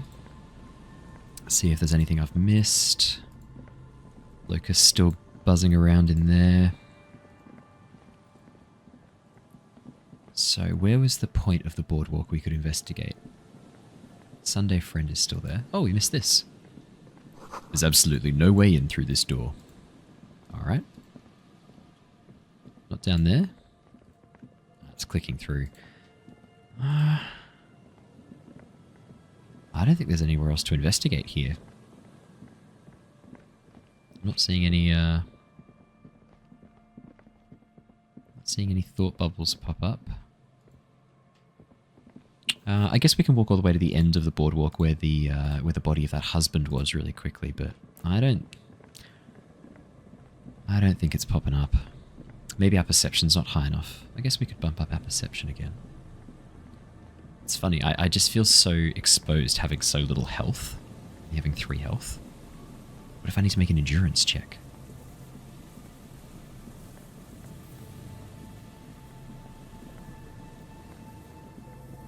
Yeah, we'll just do one more check, make sure I haven't missed any of the thought bubbles. Man, I wasn't 100% sure it was Ruby. I'm now 100% sure it definitely wasn't Ruby. I don't know, like the fact that Klassia is such an accomplished liar, the fact that she's been able to redirect all suspicion away from her so consistently every time, and the fact that she was able to overcome my skills and have them compromised and working for her, it's pretty impressive. I'm not seeing any thought bubbles popping up. I'll double check there's nothing like right at the end here. Oh yeah, there you go. It's a long way down to your death from here. 20 meters at least. Okay, maybe not. Unless there's something else I'm missing from the boardwalk, I don't think we're getting that thought bubble. Just do one more double check, because sometimes it can be quite specific about where you need to be standing. Okay, cool. That's alright.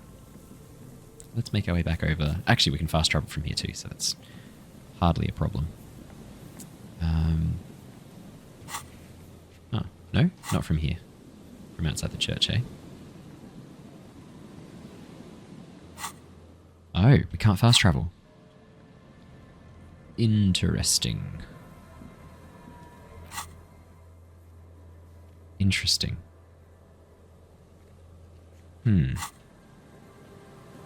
If we're still trapped here, I feel like I'm missing something. I feel like I'm missing part of the map or part of the puzzle. Can I go into here? No. Can't go along here. That's just the reeds. Okay. Alright, we'll make our way back then. We'll run.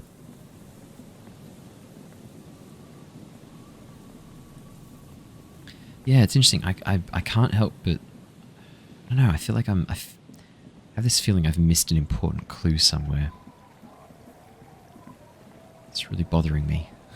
I've never been good at kind of just letting things lie.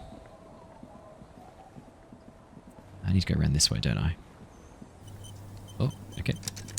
Fair enough. Oh yeah, Joyce is still there. I guess we could talk to Joyce and see what the... Because that was one of the things Kim was saying, right? That we could ask Joyce about something. Let me have a quick check. What did Joyce say? What did Kim say? No. It's not coming up as a task. I'll check with Joyce, just in case. We're already here. Let's just check with her. You're back. Good. What can I help you with? Not an umbrella, I hope. I don't need one myself, you see. She pats her wet raincoat. All around you, rain keeps falling down. On the wooden boards she's standing on, and on the water around you. Neither do I. I'll pat my similarly wet cloak. Very rugged. Good choice. Now, I suspect you had questions. Nothing like talking to pass a rainy day. Am I right?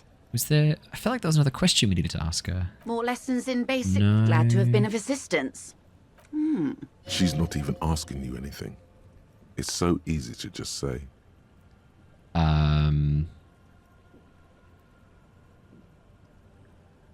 Actually, this is not Everard related, but I tracked down a suspect. The lieutenant narrows his eyes.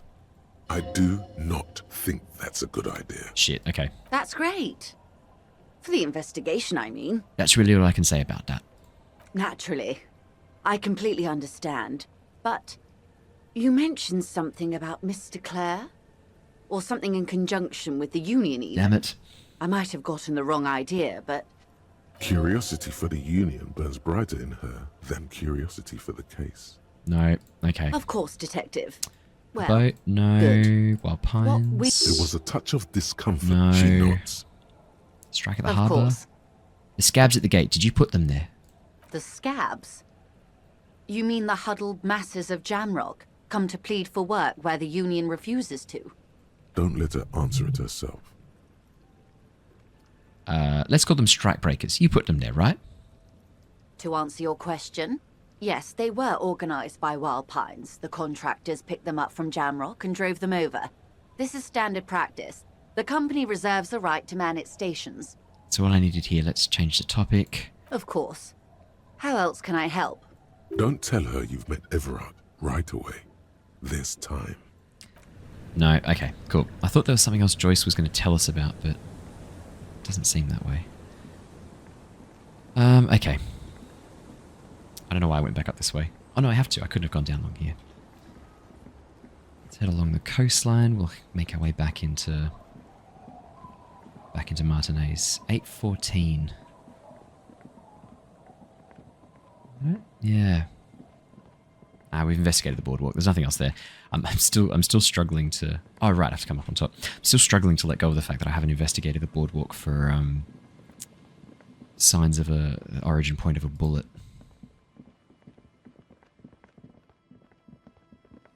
All right. Stop. Just up ahead. Danger. You are prepared. Don't put away your friend, your weapon. It is glowing in your hand, ready to serve. Raindrops slip down the oily fabric of the tail end of your necktie turned fuse. Kim, there's danger. Up ahead. Yes, I hear commotion. Let's go. I'm ready to do this. Good. Be ready to take damage. Be ready to take damage. I don't know if I am ready to take damage. Let's check this first. Scribble between the thighs of a page 3 girl. L'origine du disco. No one's out. Look, everyone's gone. I'm wondering if we're going to be facing off against danger. What are my current shoes giving me? +1 reaction speed, +1 hand-eye coordination. No, they're the best shoes I've got. I was just thinking like, neck. I haven't got anything on my neck. +1 pain threshold, that could be useful. +1 inland empire and volition, that takes us up to 7 and 9. That's pretty good. Otherwise, +1 pain threshold. What does that take us up to? 3. Nah. Okay, let's go the 8-eyed Teraton tie. Cryptid's protection. Yeah. Okay. I think we're ready. -1 empathy, but that's okay. For some reason, I don't think we're going to need much empathy for this. Okay. I think that's all we need to do. Yeah, okay. I'm all out of shits to give, loincloth. Welcome to the fucking reckoning. There's a feverish gleam in his eyes. Oh my god, there's 3 of them. What? Put your damn gun down. People are gonna get hurt. We need to talk this through. All right? Shut up. You're not gonna talk yourself out of this, loincloth shit fuck. God damn it, it's the fucking scab leader. This is the mercenary at the gates. His chest rises and falls under the ceramic breastplate. His fingers reach for the butt of his sidearm. Kim, what's going on here? Shh. The lieutenant raises his left hand. This is a misunderstanding. Nothing irreversible has happened yet. You can just return to your unit and forget all about this. Oh, this is the tribunal. Is merciful. willing to spare us if we just forget about our murdered and humiliated commander. I think we should just kill everyone, Corty. Her tone is frighteningly emotionless. You are all drunk. Come to your senses. You won't gun down 7 people in the middle of the street. This isn't a frontier town or a jungle outpost. Elizabeth's being pretty brave right now. Easy, Lizzie. Let me handle it. I know guys like this. I'm sure we can come to a peaceful agreement. Ain't that right, fellas? No, this is bad. This is really bad. He is facing overwhelmingly superior firepower, and he knows it. Peaceful. It sounds like the armored figure is weeping. Oh my god, look at the portrait for this. He looks inhuman with that mask, almost looks like an insect. Nest in your abdominal cavity like a little wild mouse. The masked man's words are barely intelligible, but you can hear them. What is that to shoot them? What? Fuck, there's a third one. How did we miss something like this? The lieutenant points to the helmeted figure. This third one, he is the most dangerous of them all, heavily armed. The lieutenant is genuinely worried for his life. You should consult him before getting in there. Kim, we're out of time. This is... The Mercenary Tribunal.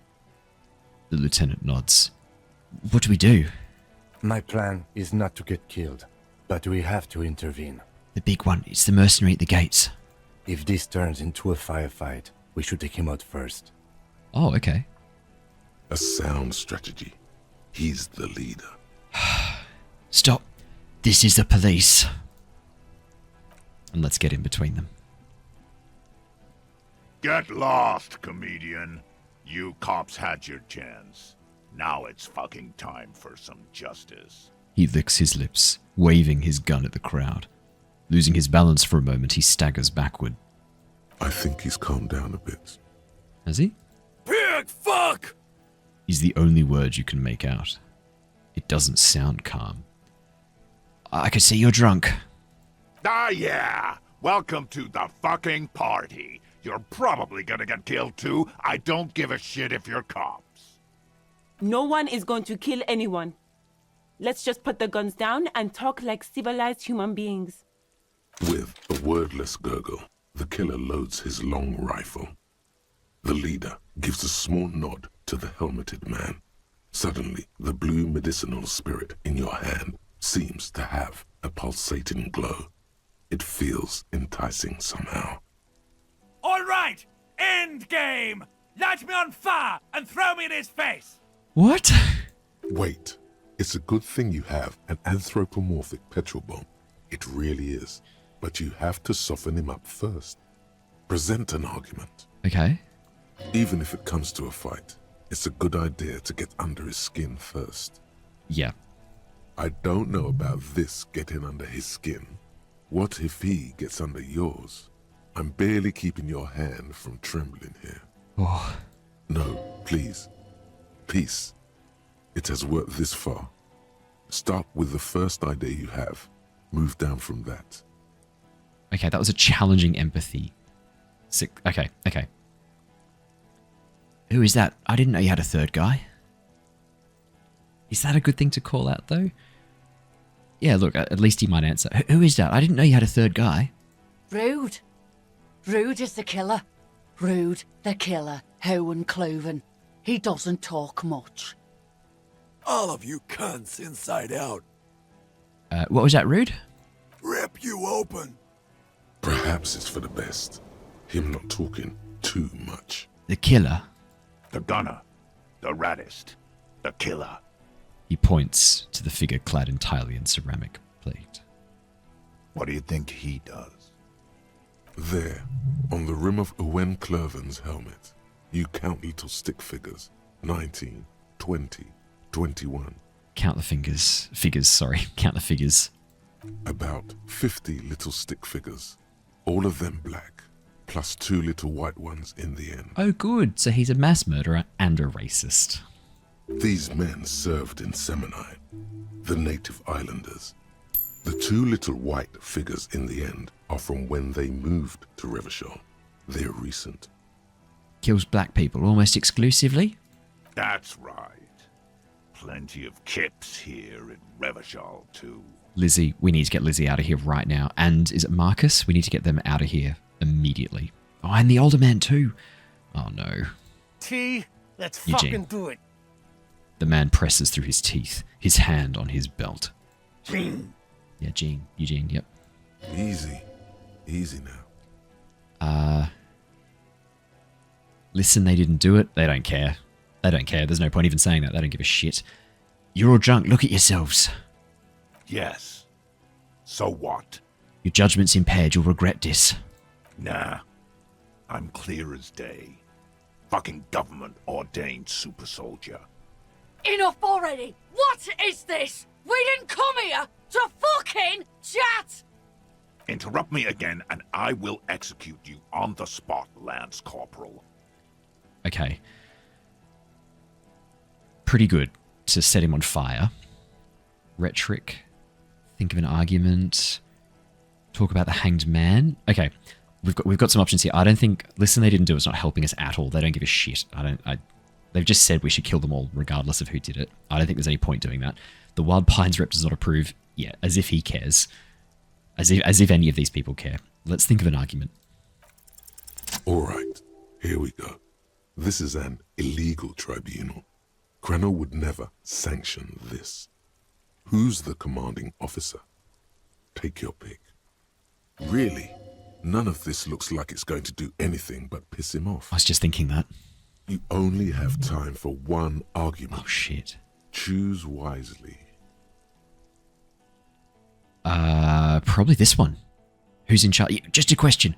Who's in charge of your unit after the death of your colonel? I am a Colonel Major with over 15 years of live combat experience. When my colonel gets hanged by clay monkeys, I lead the platoon on a retaliation strike. So you're the highest ranking of the three of you? Nah, I just have the biggest gun. He wraps his armored barrel-like chest. Technically, the other man has the biggest gun. But we're beyond that now. As the leader of this group, reconsider your actions. This does not need to end in bloodshed. You're right. But you see, I want it to end in bloodshed. Crap. Okay, it's not much. But he's thinking about something else. And his hand is off the gun. This did something. Okay. Easy now. Tell them these men didn't do it. There's a peaceful way out. Maybe. Let's talk about the hanged man a bit first. Maybe we'll come back around to... Maybe we can come back around to they didn't do it. I just don't think they care. Let's talk about the hanged man. Dangerous. Ask about him first. You don't want personal facts about his dead friend coming out of your mouth. He has to start it. Who are you? A major? I think that's getting a bit confrontational. I knew you weren't a goddamn scab leader. Yeah, I don't fucking act so well. Laylee had a hard-on for making faces for you natives. Fucking food aid shit. That shit is done now. Trigger time. Who are you? A major?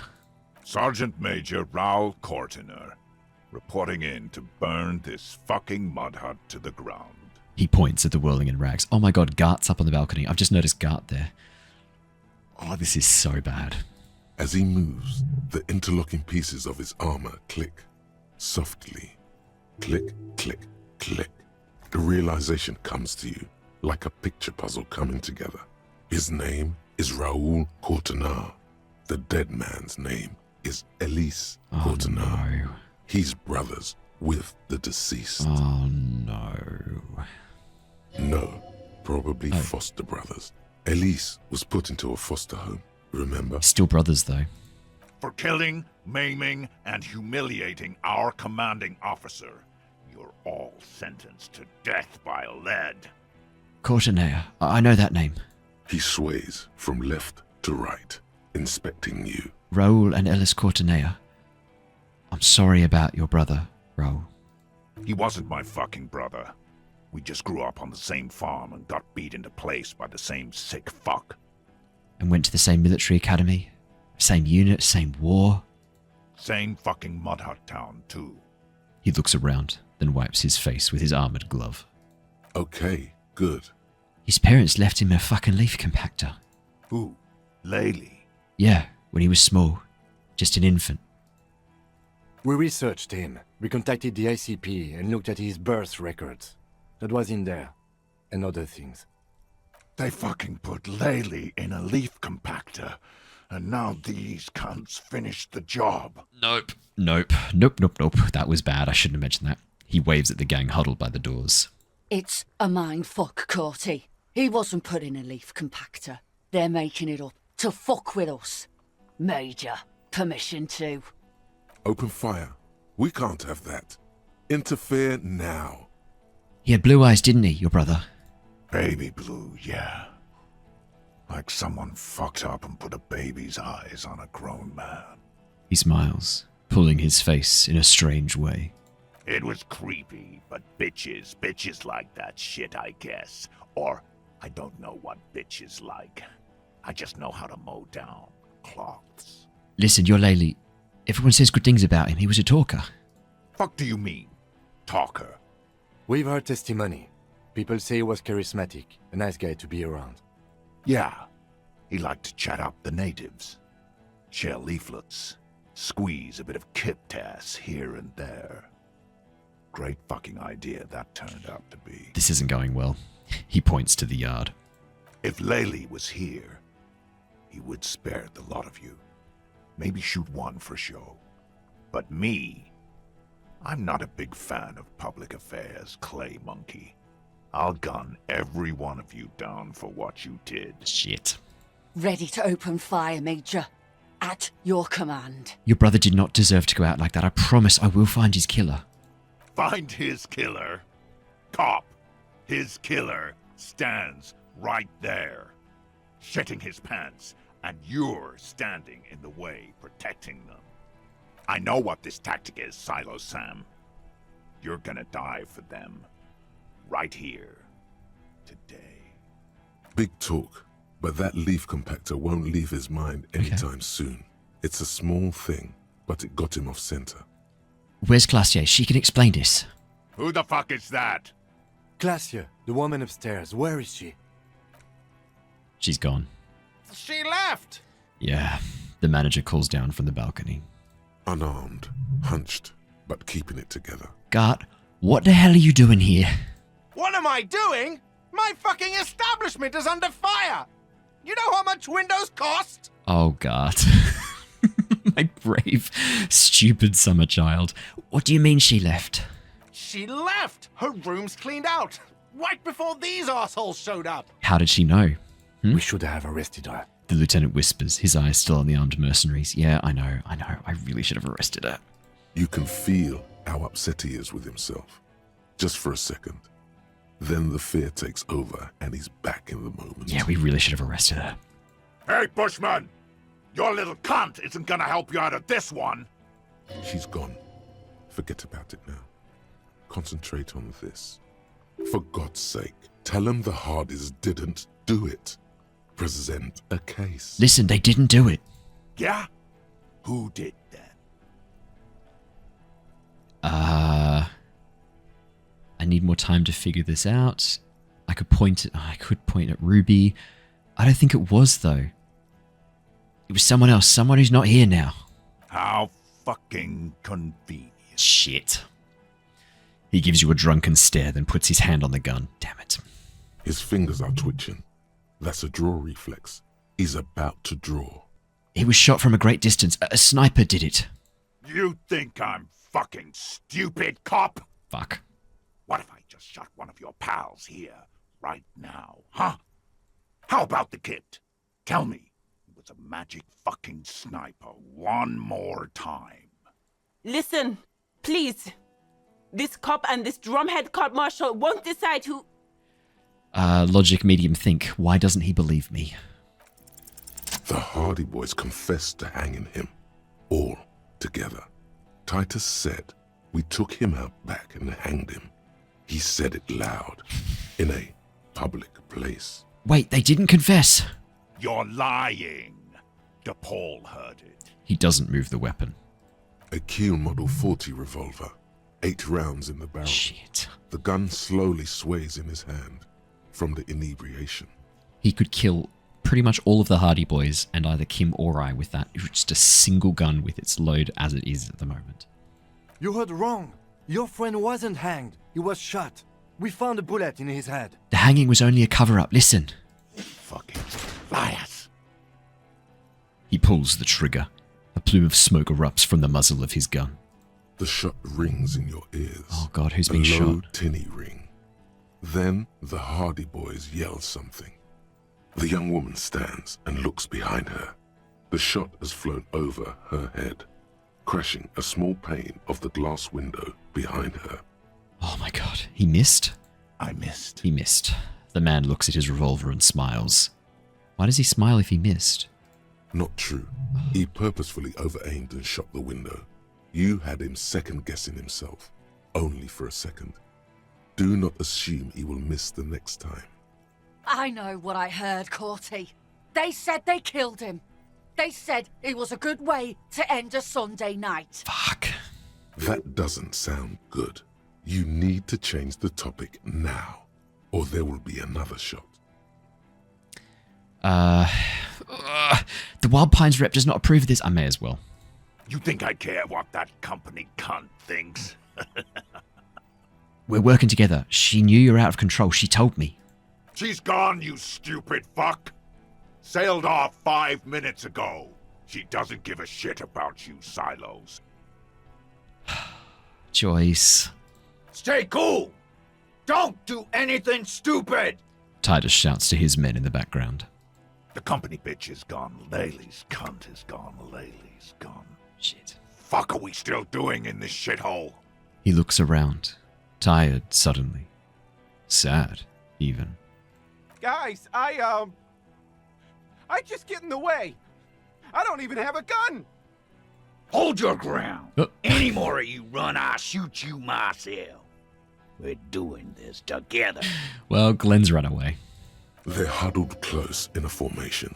Still, the rest will stay. Even if it means dying here with him. Light the spirit bomb. Launch it at him. I was hoping for a peaceful resolution. There's not. Let's fucking go.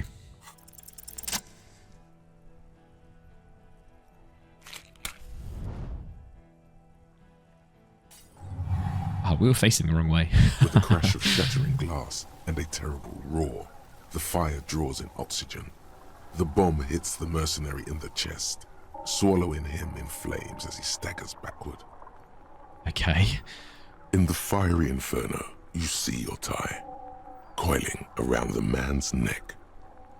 It is no longer horrific, but beautiful and pure.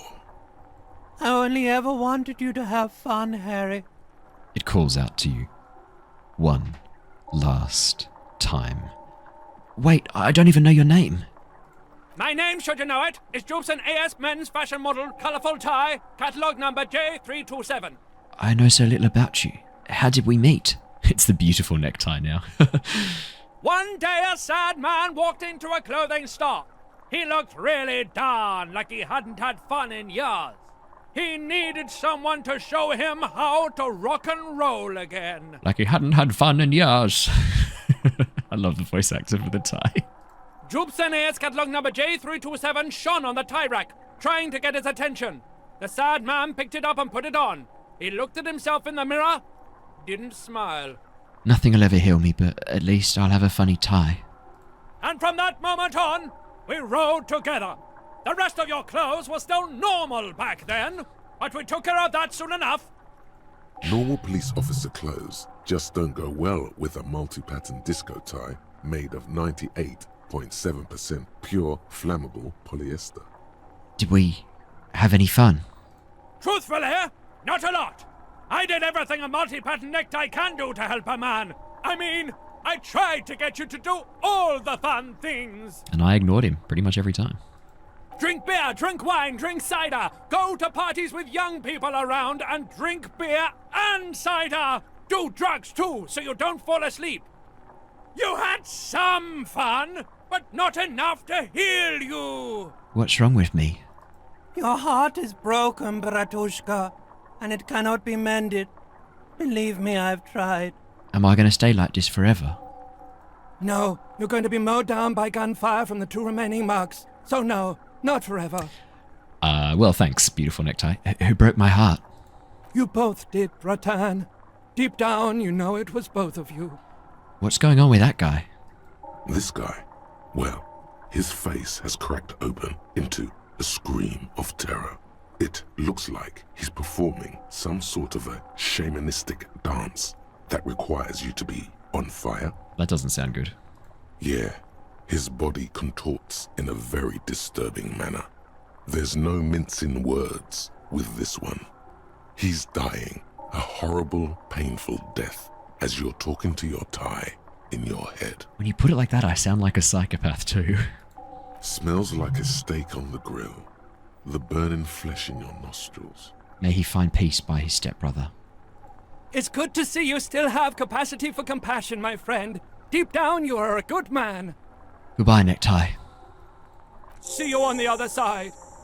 The necktie disintegrates into molten heat, its last remaining embers letting out a pop and crack that sounds like... Harry, for God's sake! Watch out!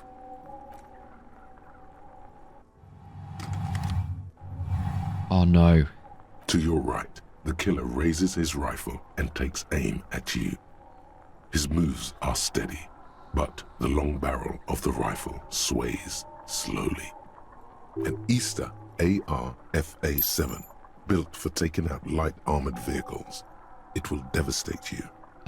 Kim, where's Kim? From the corner of your eye, you see the lieutenant raise his pistol and aim it at Rude. He's trying to find a straight line of sight before the rifleman can take you out. In the background, the leader is still on fire. It's not easy. He has 0.6 seconds to do so. He won't make it. You're on your own. Nah, there's no point even blinking and thinking. I think that's just going to add a thing against our reaction speed. Let's go. Let's dodge it. You leap left. A swarm of angry lead passes mere millimeters from your side, tearing fabric off your coat. Feels like the lightest of tucks. I cannot be killed. I have become immortal. I could shout, stop shooting at me, but then I'm worried they're going to shoot at other people. Nah, let's go. I cannot be killed. I have become immortal. The man tilts his head, trying to see through the clearing smoke for the next shot. No.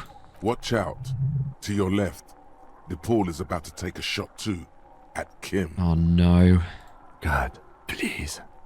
The lieutenant says quietly without trembling. He aims, face pale. He's aiming for the eye slot in Rude's helmet. An extremely difficult shot. And he's got really, really bad hyperopia. This is his worst possible. Oh god. 2 shots ring at once. One from the lieutenant's pistol, and the other from DePaul's. It's aimed at the lieutenant, but it misses. You hear a scream behind you. Kim, did he hit the rifleman? Blood gushes from the helmet's eye sockets as Rude staggers back, disoriented. The sounds coming from his helmet are not human.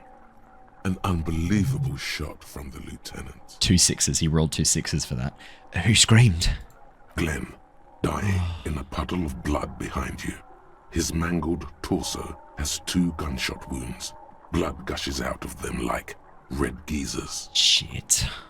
Shit. Oh God, watch out. You see 2 crazed eyes stare at you through the burning meat and the flames. With his face boiling off, the man raises his pistol at you. Then he squeezes the trigger. Let's look Courtenay in the eye. The look of vengeance framed by melting skin. This is the last thing he will do on Earth. But he will do it. He will end you. Here it comes. Death. Let's try and evade the shot.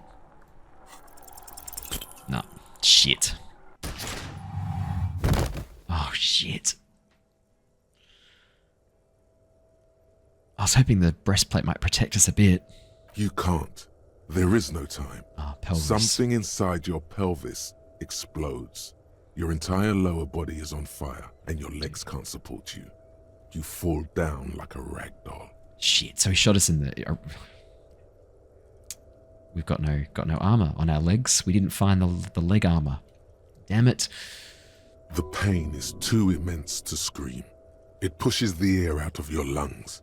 Everything goes dark. A distant blur as you recede into it. We're in shock. Listen through the darkness and the pain. The Hardy boys are screaming, fighting, dying. Oh no. Someone jumps over you. Nearby gunfire shatters glass. Shit. Stop! No, Gart, get out of here. The cop! Protect the cop! He's down! Titus. Touch our lower body. Feels slick and warm with blood. The pain is too strong to know what has happened there. Even clutching to your consciousness takes everything you got. What parts of me are missing? Most of what's down there. Oh God. It's all gone. Open your eyes now. You have to see what's happening. No. It's just a fear. Even if... Who cares? No one wants you anyway. Inland Empire? What the hell? Try to open my eyes. What do I see? Nothing. A persisting darkness. Oh God. Dancing lights of pain. Distant shadows cast by them. Like a hellish play. Is that Kim kneeling over me? I think that's Titus in the background. You're bleeding out. Out of it, a silhouette appears, crouching over you. You hear a familiar voice filled with urgency and fear. There's a black echo. It smells like apricots and it's always there. Stay with me. Please call her. I can't... Please call her, Kim. She won't listen to me. Yes, keep talking. You hear me? Stay awake. The lieutenant pushes down on your wound. Hard. But you can't. It's so hard. Your eyelids grow heavy, and the sounds ever more distant. And a cold comes over you. The lieutenant, too, is somewhere far away. Almost gone. When suddenly, you sense something behind him. Oh shit. A slender white shadow towering. Someone stands there, raising her pistol at him. The lieutenant does not see it. He's pushing down on your wound with both hands. Kim. Scream immediately. He's gonna die. Oh, authority. +1. The lieutenant trusts you. +2. Kim truly trusts you. No, Kim! No, you scream. Behind you, from your bloody lips. Your eyes are full of fear. We almost failed that. 2 1s. There is no room for hesitation. The lieutenant turns around and fires, his body falling on yours in the course of the motion. Yeah, that'll knock us out. The pain from that. You hear a faint scream, a woman's. Then the sound disappears, like someone pressed stop on the tape. The woman is gone. So is Kim. Then the whole world. Fall into total darkness. This is death. One more door, baby. One more door. Will I be a ghost now? Brother, you already were a ghost. Up there screaming along with all of them, scaring each other, haunting each other. It's the living who are ghosts. The dead are silent. They don't rattle windows or write letters in blood. The living do. Leave them behind. Rest. No, let me back into the fight. The fight? There is no fight. The fight is over. It was lost 1,000 years ago. You have laid here forever. Keep falling deeper. Take the door. He's not taking it.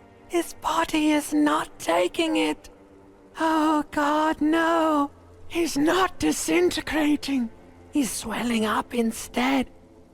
Over the hours, hurting, moaning in his sleep, and rotting, and being disinfected, and smelling of drugs, and feeling saliva in his mouth, drifting in painkillers, thrashing in his wound sleep. He can't go. Not before the case is solved. There is a radio in the distance. A radio of the world. Playing sounds. Good morning, Elysium. Soon you will return to the world. Hours turn to days. Soon we will get up again and go through it again. Finally we know what the infernal engine was outside. The clarion call. It was him. He is the infernal engine. He never stops. He only gets worse.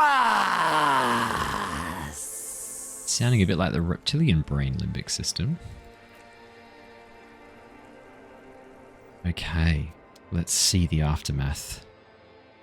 Why do I have a feeling this has been really bad? You see the lieutenant's familiar shape in the orange jacket. It turns double, then triple, from the pain. Oh, my room's cleaned up. Kim. Sunrise, Parabellum. The lieutenant says. He's in the middle of a freshly cleaned room, with the fan above his head like a halo. His face is covered in bruises. Oh my god. His character portrait with the bruising and the white light behind him. This is Kim right now. This is how we see him as we awaken. And this is how we've always seen him. Man, got a little bit of goosebumps from that. Ouch. It's not ouch time yet. You just got the Dramamine pill an hour ago. Wait until it wears off. Dramamine? Then it's not that bad. Neither surgical nor organ damage bad, but still under the counter bad. The room is clean. Mr. Gart cleaned it. It took him an entire day. How long have I been out? 2 days, in and out. You've been up enough to take Dramamine and curse. And drink water. The piss jacket, Kim. You took it off. Yes. The joke wasn't funny anymore. I took it off. You never put it on. The close proximity of death must have made the lieutenant contemplate his life choices. He's done with the jacket. What did you say? Sunrise? Sunrise Parabellum. Sunrise, prepare for war. It's an old revolutionary saying. Isn't that written on your... My gun. It's engraved on it. Cops like it. Is it war today? The gates of the harbor are boarded up. The streets are a little more empty. Apocalyptic violence is yet to erupt, I am relieved to say. He looks out the window. I think we may have held it off, for now. Barely. Good. Yes, we have also completely failed, but that's okay. What happened? What happened? You threw an improvised petroleum bomb at the Major. A firefight ensued. The time made me do it. He does not answer, and searches for something in his coat pocket instead. Is he dead? Very. He died in the hospital. Yikes. Slowly as well. Ugh. Oh, yep, okay. A blood-stained killer. I'm a killer. You're an officer of the RCM. He continues without waiting for a reply. As retaliation, the rifleman tried shooting you. He missed, or you dodged. Oh, I dodged. Then I shot and wounded him, while Glenn took a bullet in the spine. It was meant for me. Glenn did not survive. There's a pause. This is not the first person to die in his place. He goes on. Titus, Fat Angus, and Theo charged. Angus and Theo did not make it. They both died before they made it to intensive care. Titus survives. So do Alain and the musician. I forget his name. Eugene. Yes, he's still alive too. Angus and Theo. Damn it. I wonder if we could have saved more people somehow. You were bleeding out by then. I think you said something about your wife, and you warned me. I was able to disarm one of them, the Pole, before she got a jump on me. Thank you. I killed her. And that's what happened. The lieutenant takes a cigarette from his coat pocket and lights it. A bitter smell fills the room. I thought you only smoked one a day. This is the one. So you also killed? He nods. And they're all dead? All 3 of the contractors?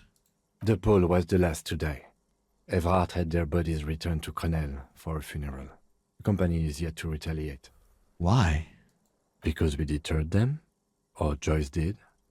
Maybe the harbor in full lockdown is too costly a target. Or maybe...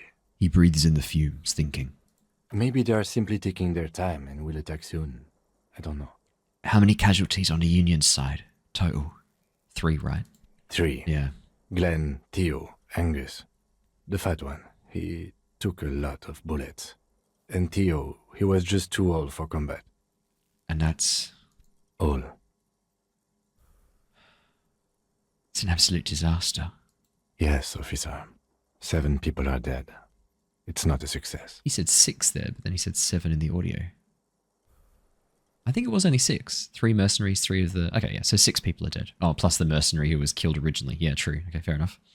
But what's done is done.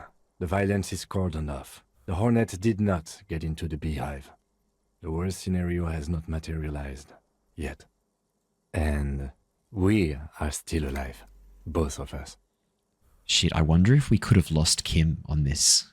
If we'd failed that authority check. I don't want to think about that. He did not expect you both to survive once you stepped between those 2 armies. His smoking, his hunched back. You have it worse, but he took a real beating. That cigarette has medicinal purposes. Kim, how bad am I hurt? Reasonably bad.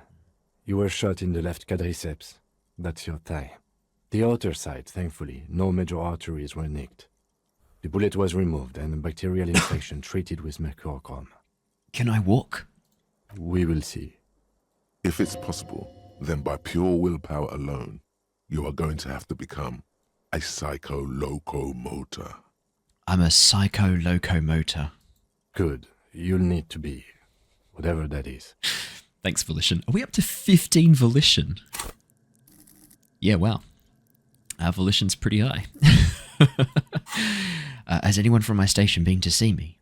No. A man and a woman sit in the front seat of an armored motor carriage. The woman is driving. The man lights a cigarette. Jean Vicmer is his name. The asphalt vanishes under the wheels of the machine. Ahead, harbor cranes rise to the sky. Back to that shithole, he says. Isn't that strange? I called your station after the fight. The injury was logged in. They told me they've sent officers to join you on the site. Odd. You haven't seen any, have you? I'm sure they're worried about you. That means he hasn't seen them around while you were out. They're not really worried about you. If they were, wouldn't they be here? If they're so worried about me, where are they, Kim? I don't know. That's between you and them, he thinks. If it's not my station, then who treated me? I did. Thank you. No need. Are you hurt? Not very. I have a concussion from that woman beating me with the butt of her gun. I tried to not move too much. Things would be worse if you didn't warn me. Thank you. I did not see her coming. Stupid of me. No, and that was an incredible shot Kim made on the sniper. Okay, let's get up.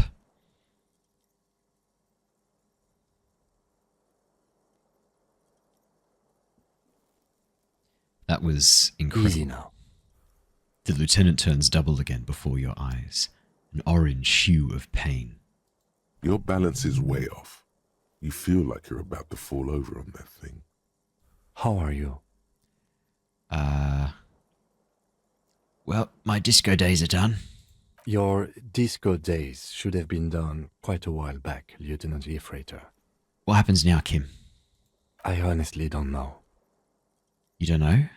We can't talk to Everard. The harbor is in lockdown. Everyone in there is outside our grasp now. And Joyce has left too. Joyce is gone? Yes, she left yesterday morning. To meet the board of Wild Pines, or that is what I've heard. There's a pin somewhere in the machine that keeps Connell from sending in a death squad. He looks out the window. Maybe it's her. Maybe she kept her end. Either way, Ruby's gone, and Classio too. We really should have arrested her, you know? I know. Wait, you've checked she's really... Guard confirmed she left 20 minutes prior to the tribunal showing up. Who did it then, Kim? Who killed the hangman? I don't know. I think the theory you presented, it's someone else outside our circle of suspects, was right. It better be. Everyone within the circle is either dead or gone. Honestly, I think our investigation has not produced a single credible suspect. The Maybells, Kim, the flowers. What? This one, remember? Every piece of garbage in the city is not connected to the case. You don't have to keep everything. No, this one feels important, though. He's wrong. No, Kim, every piece of garbage in this city is connected to the case. Okay. What about the hole in the wall? Someone was checking her out. I don't know. That's been there for years. What about the footprints? Yes. God cursed the footprints, not solving the case for us. Au diable. There's still a 28% possibility the shot came from a greater distance. We should go upstairs, rethink the ballistics in situ. I agree with this. What else? See? There's that. You can do ballistics.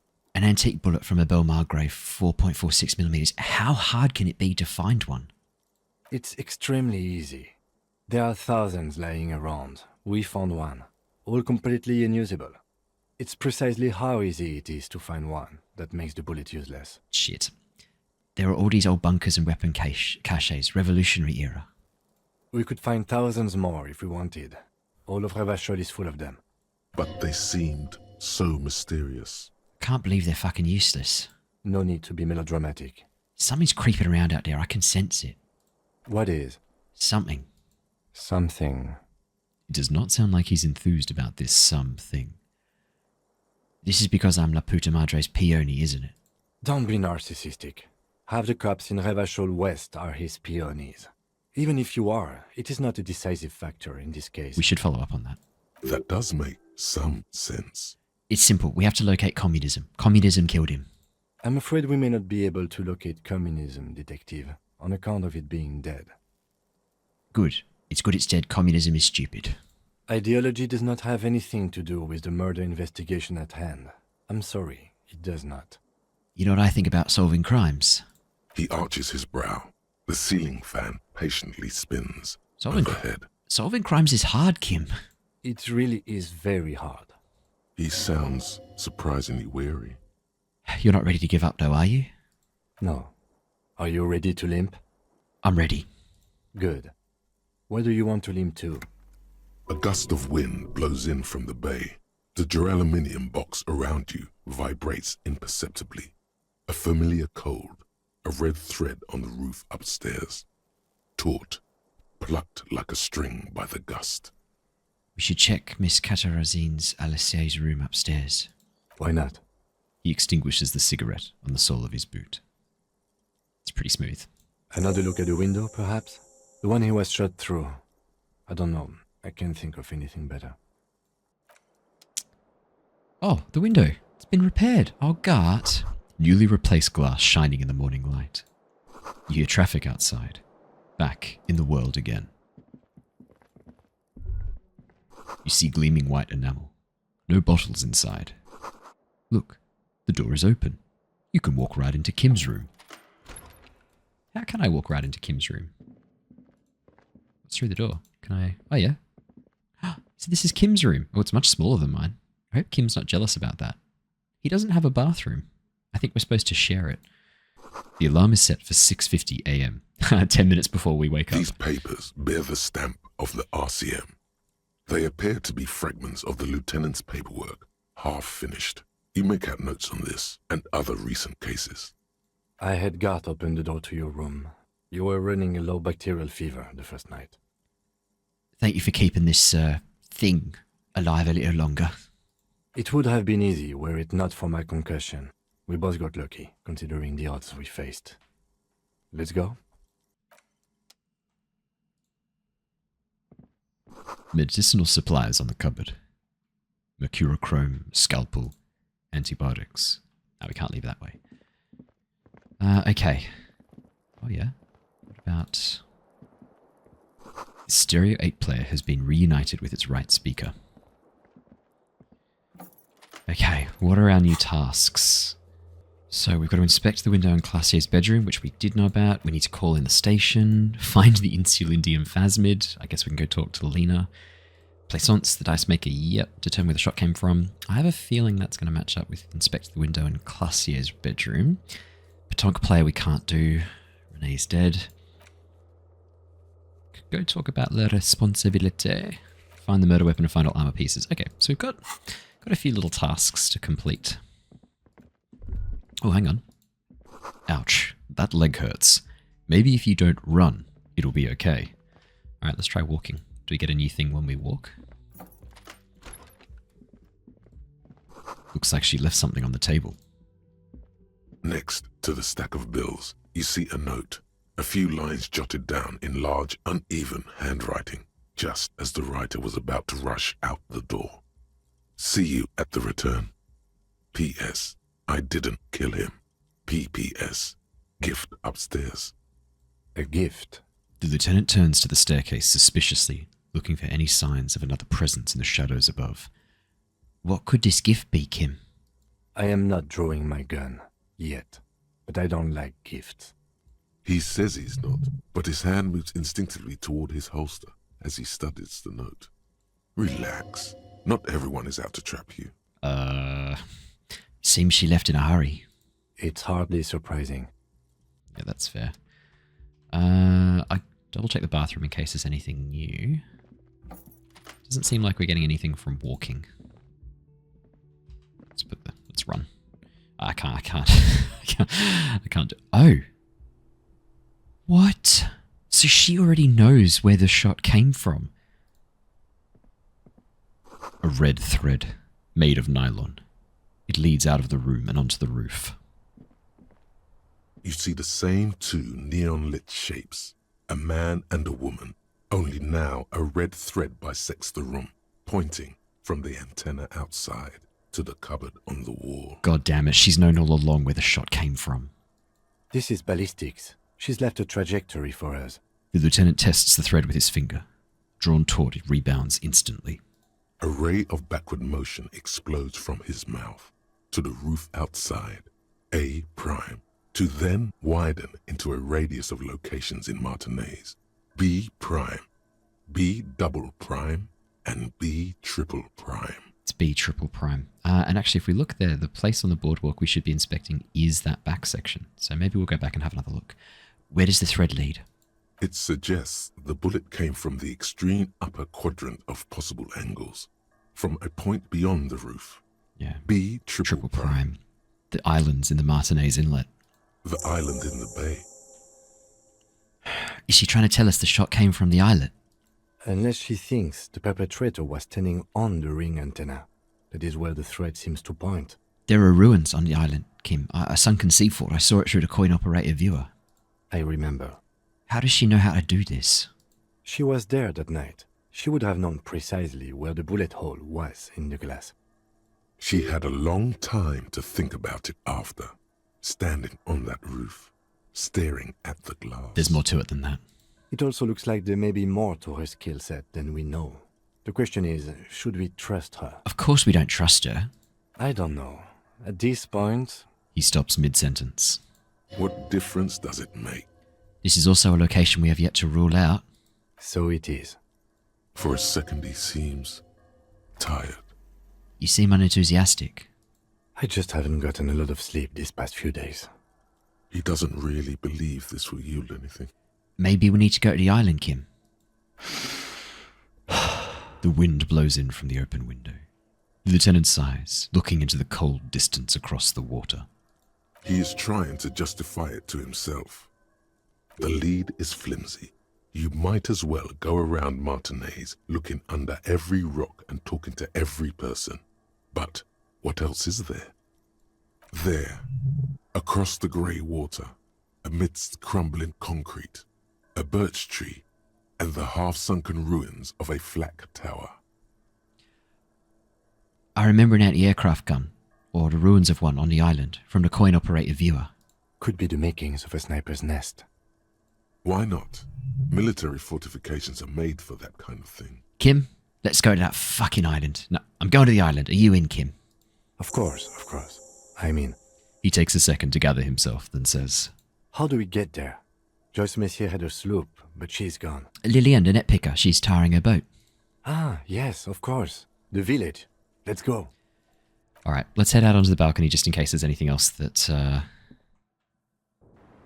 Glacier has left for us. The thread is tied to the antenna. I was going to see if there's anything else. She said she'd left us a gift. I was hoping for more than just this. I let her go free. Doesn't look like there's anything else back there. Okay.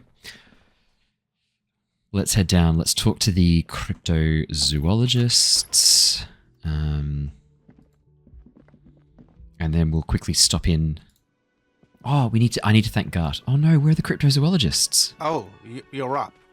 It's good to see you back on your feet. Did you like your room? I cleaned it for you. I did, thank you. Big improvement.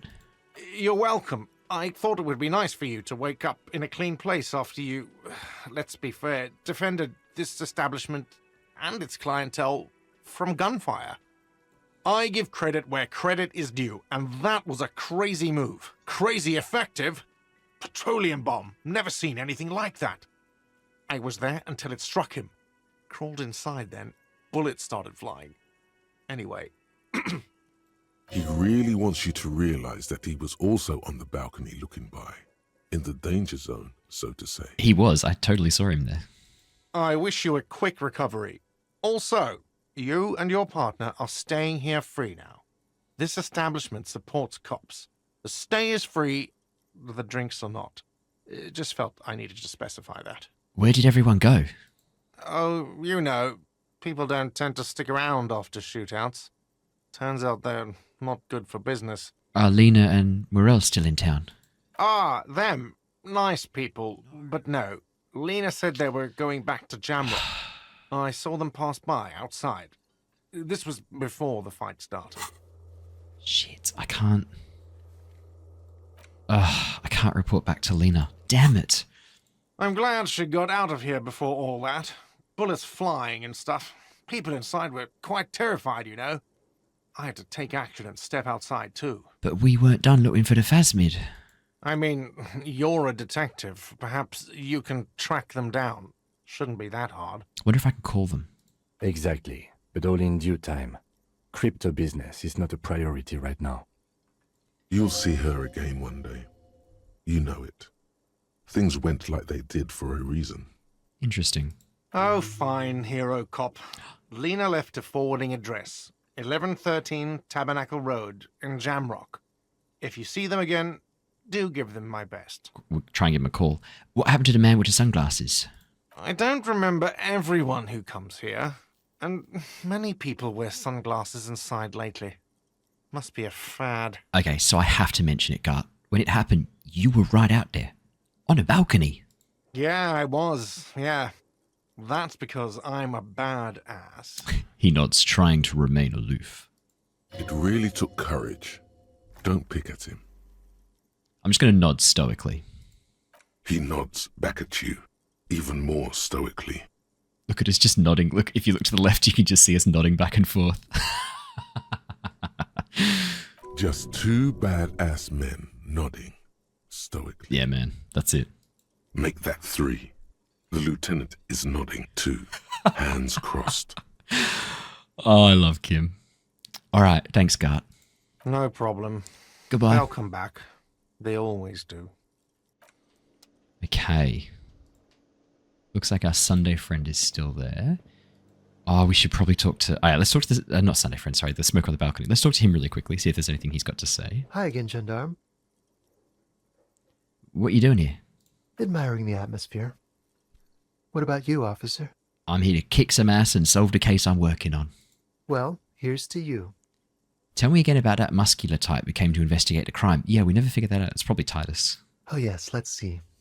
He knocked on my door a few days after the lynching. I think he was going through the entire building, asking questions. What did you tell him? Nothing. That I didn't see anything. And he believed you? Why shouldn't he? Did you tell him about your Sunday friend? What friend? Your Sunday friend, a witness? No, I don't think it came up. What did his muscular type look like? Muscular, handsome, strong, Like one of those military types. Fuck, it was the scab leader. Was he alone? Yes, but he was speaking to someone on his earpiece. His earpiece? Yes, you know those tiny speaker microphones that fancy security guards sometimes wear. I should have followed up on this way sooner. I just assumed it was the Union. What was he saying? Just reporting back whatever I was telling him. Besides muscular, did he have any other identifying traits? Oh, let me think. He had an accent. He sounded like one of those mercenaries. Oh, we missed this. He sounded vaguely Oranese. No, not vaguely, scratch that. He sounded definitely Oranese. Oh, we missed that. Thanks for the information. Sure. Anything else on your mind? What is it about the way he carries himself? Yeah, sure, why not? It's the sports. He's a sports guy. Yeah. All about that physical prowess and athletic skill. Nothing else here. All right, bye-bye, gendarme. Fair enough. All right, let's talk. Oh, God, look at the Hardy booth. Why are there only... Are the others okay? Seeing you approach, the bruised man raises his beer in welcome. Crazy motherfucker. Didn't think you had that fury in you, but I guess I've misjudged a lot of people lately. There I was, thinking, where are we gonna find a tin opener large enough for those cans? Then Capo Loco shows up and just sets a man on fire. That's how I be. Impressive shit, Copper. None of us would be breathing right now if it wasn't for... I guess what I'm trying to say here is, thank you. He pauses, then extends his hand. This is big. It's as big of a thank you as Titus Hardy can muster under any circumstances. I'll shake his hand and nod in silence, I think. Now, how can I help you? I'm sorry about the people you lost, Titus. Theo was old. I think he'd be pretty happy with the way he went. Never could imagine him withering away on a sickbed. But Angus, he was just a stupid kid. Didn't realize the mess he'd gotten into. Trusted me. Still, the balls on that kid. Went down fighting for someone else's shit like a fat, angry bear. Here it comes. The last one is the worst one. He only deals with it by drinking copious amounts of 8% beer. Glenn. And Glenn was my friend. Best I've ever had. I'd love that crazy homo like my own brother. We're all fucked without him. But what do? This job is shit. They were good people. I'm sorry it went like that. Well, yeah. Memento mori. Right. Memento mori, or remember that you must die, is a slogan various religious orders have thrown around since the dawn of mankind to emphasize the vanity of earthly life and the transient nature of all earthly pursuits. In essence, it means one should live virtuously in this life to live better in the afterlife. I'm not sure that really applies here, Titus. Sure it does. Live every day like it's your last, 'cause you might be dead tomorrow. What's going to happen to the Hardy boys now? I guess I'll take a closer look at our union members. There's bound to be some ambitious fellows there who'd love nothing more than advancing social democracy by busting some heads. Might even ask Tibbs if he's tired of replacing windows and maybe wants to have some fun with his brother. Anyway, don't you worry. As long as Titus Hardy's standing, there will be Hardy boys. He's right. The numbers are replaceable. In an organization of thousands of men, there are plenty who'd join. Do you know what happened to Glacier? Don't know. Don't care. I'll be glad if I never see that fucking woman again. Yeah, that's fair enough. Even after all that hell, he's still bitter about her? Titus, after all we've been through, level with me. You really liked her, didn't you? Nope. He did. Same here, man. He shrugs and tries to look uninterested. Any idea where I should go now? Judging by the sight of you, I'd suggest crawling into bed with a bottle of whiskey in one hand and a big tit in the other. Yeah, go pay Monica a visit in Janrock. She's got a knack for making men forget about their worries. Biggest pair of milkers in all Revachol. Thanks for the recommendation, Alain. Hell, you both look like you could use some feminine company right now. Thank you for your advice, Eugene, and you too, Alain. I do always appreciate a good use of the expression milkers. I love Kim so much. It sincerely amuses him how hard these guys typecast themselves. Ooh. You're welcome, Bina Claude. You're all right in my book. So long, fellas. Be good so I don't have to come back here again. Take care, coppers. You two look after yourselves now. Death passed on you today, but men don't get that lucky twice. Copo loco. And normal cop, I guess. Good luck in Shamrock. Scars made the best tattoos, they say. Thanks for getting involved, guys. Not a lot of cops would step into that line of fire, but you did. It's okay, Eugene. I was really worried they were going to gun you down because of the color of your skin. I'm really pleased that you're okay. And if you ever feel like the uniform is holding you back, I've got a few vacancies. You'd make one hardy boy, copper. And Titus Hardy himself would make a good officer.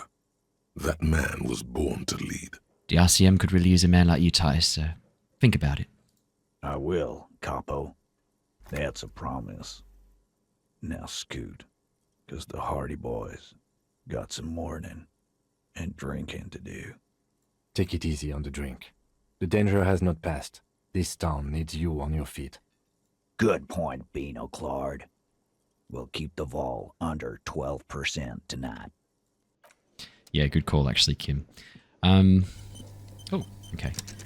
Just realized the other thing we could do really quickly. Have we re-unlocked the Hardies goats? The machine is dead and silent. Oh, no. It needs serious maintenance before anyone can play again.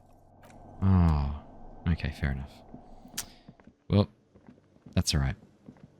Maybe in another life.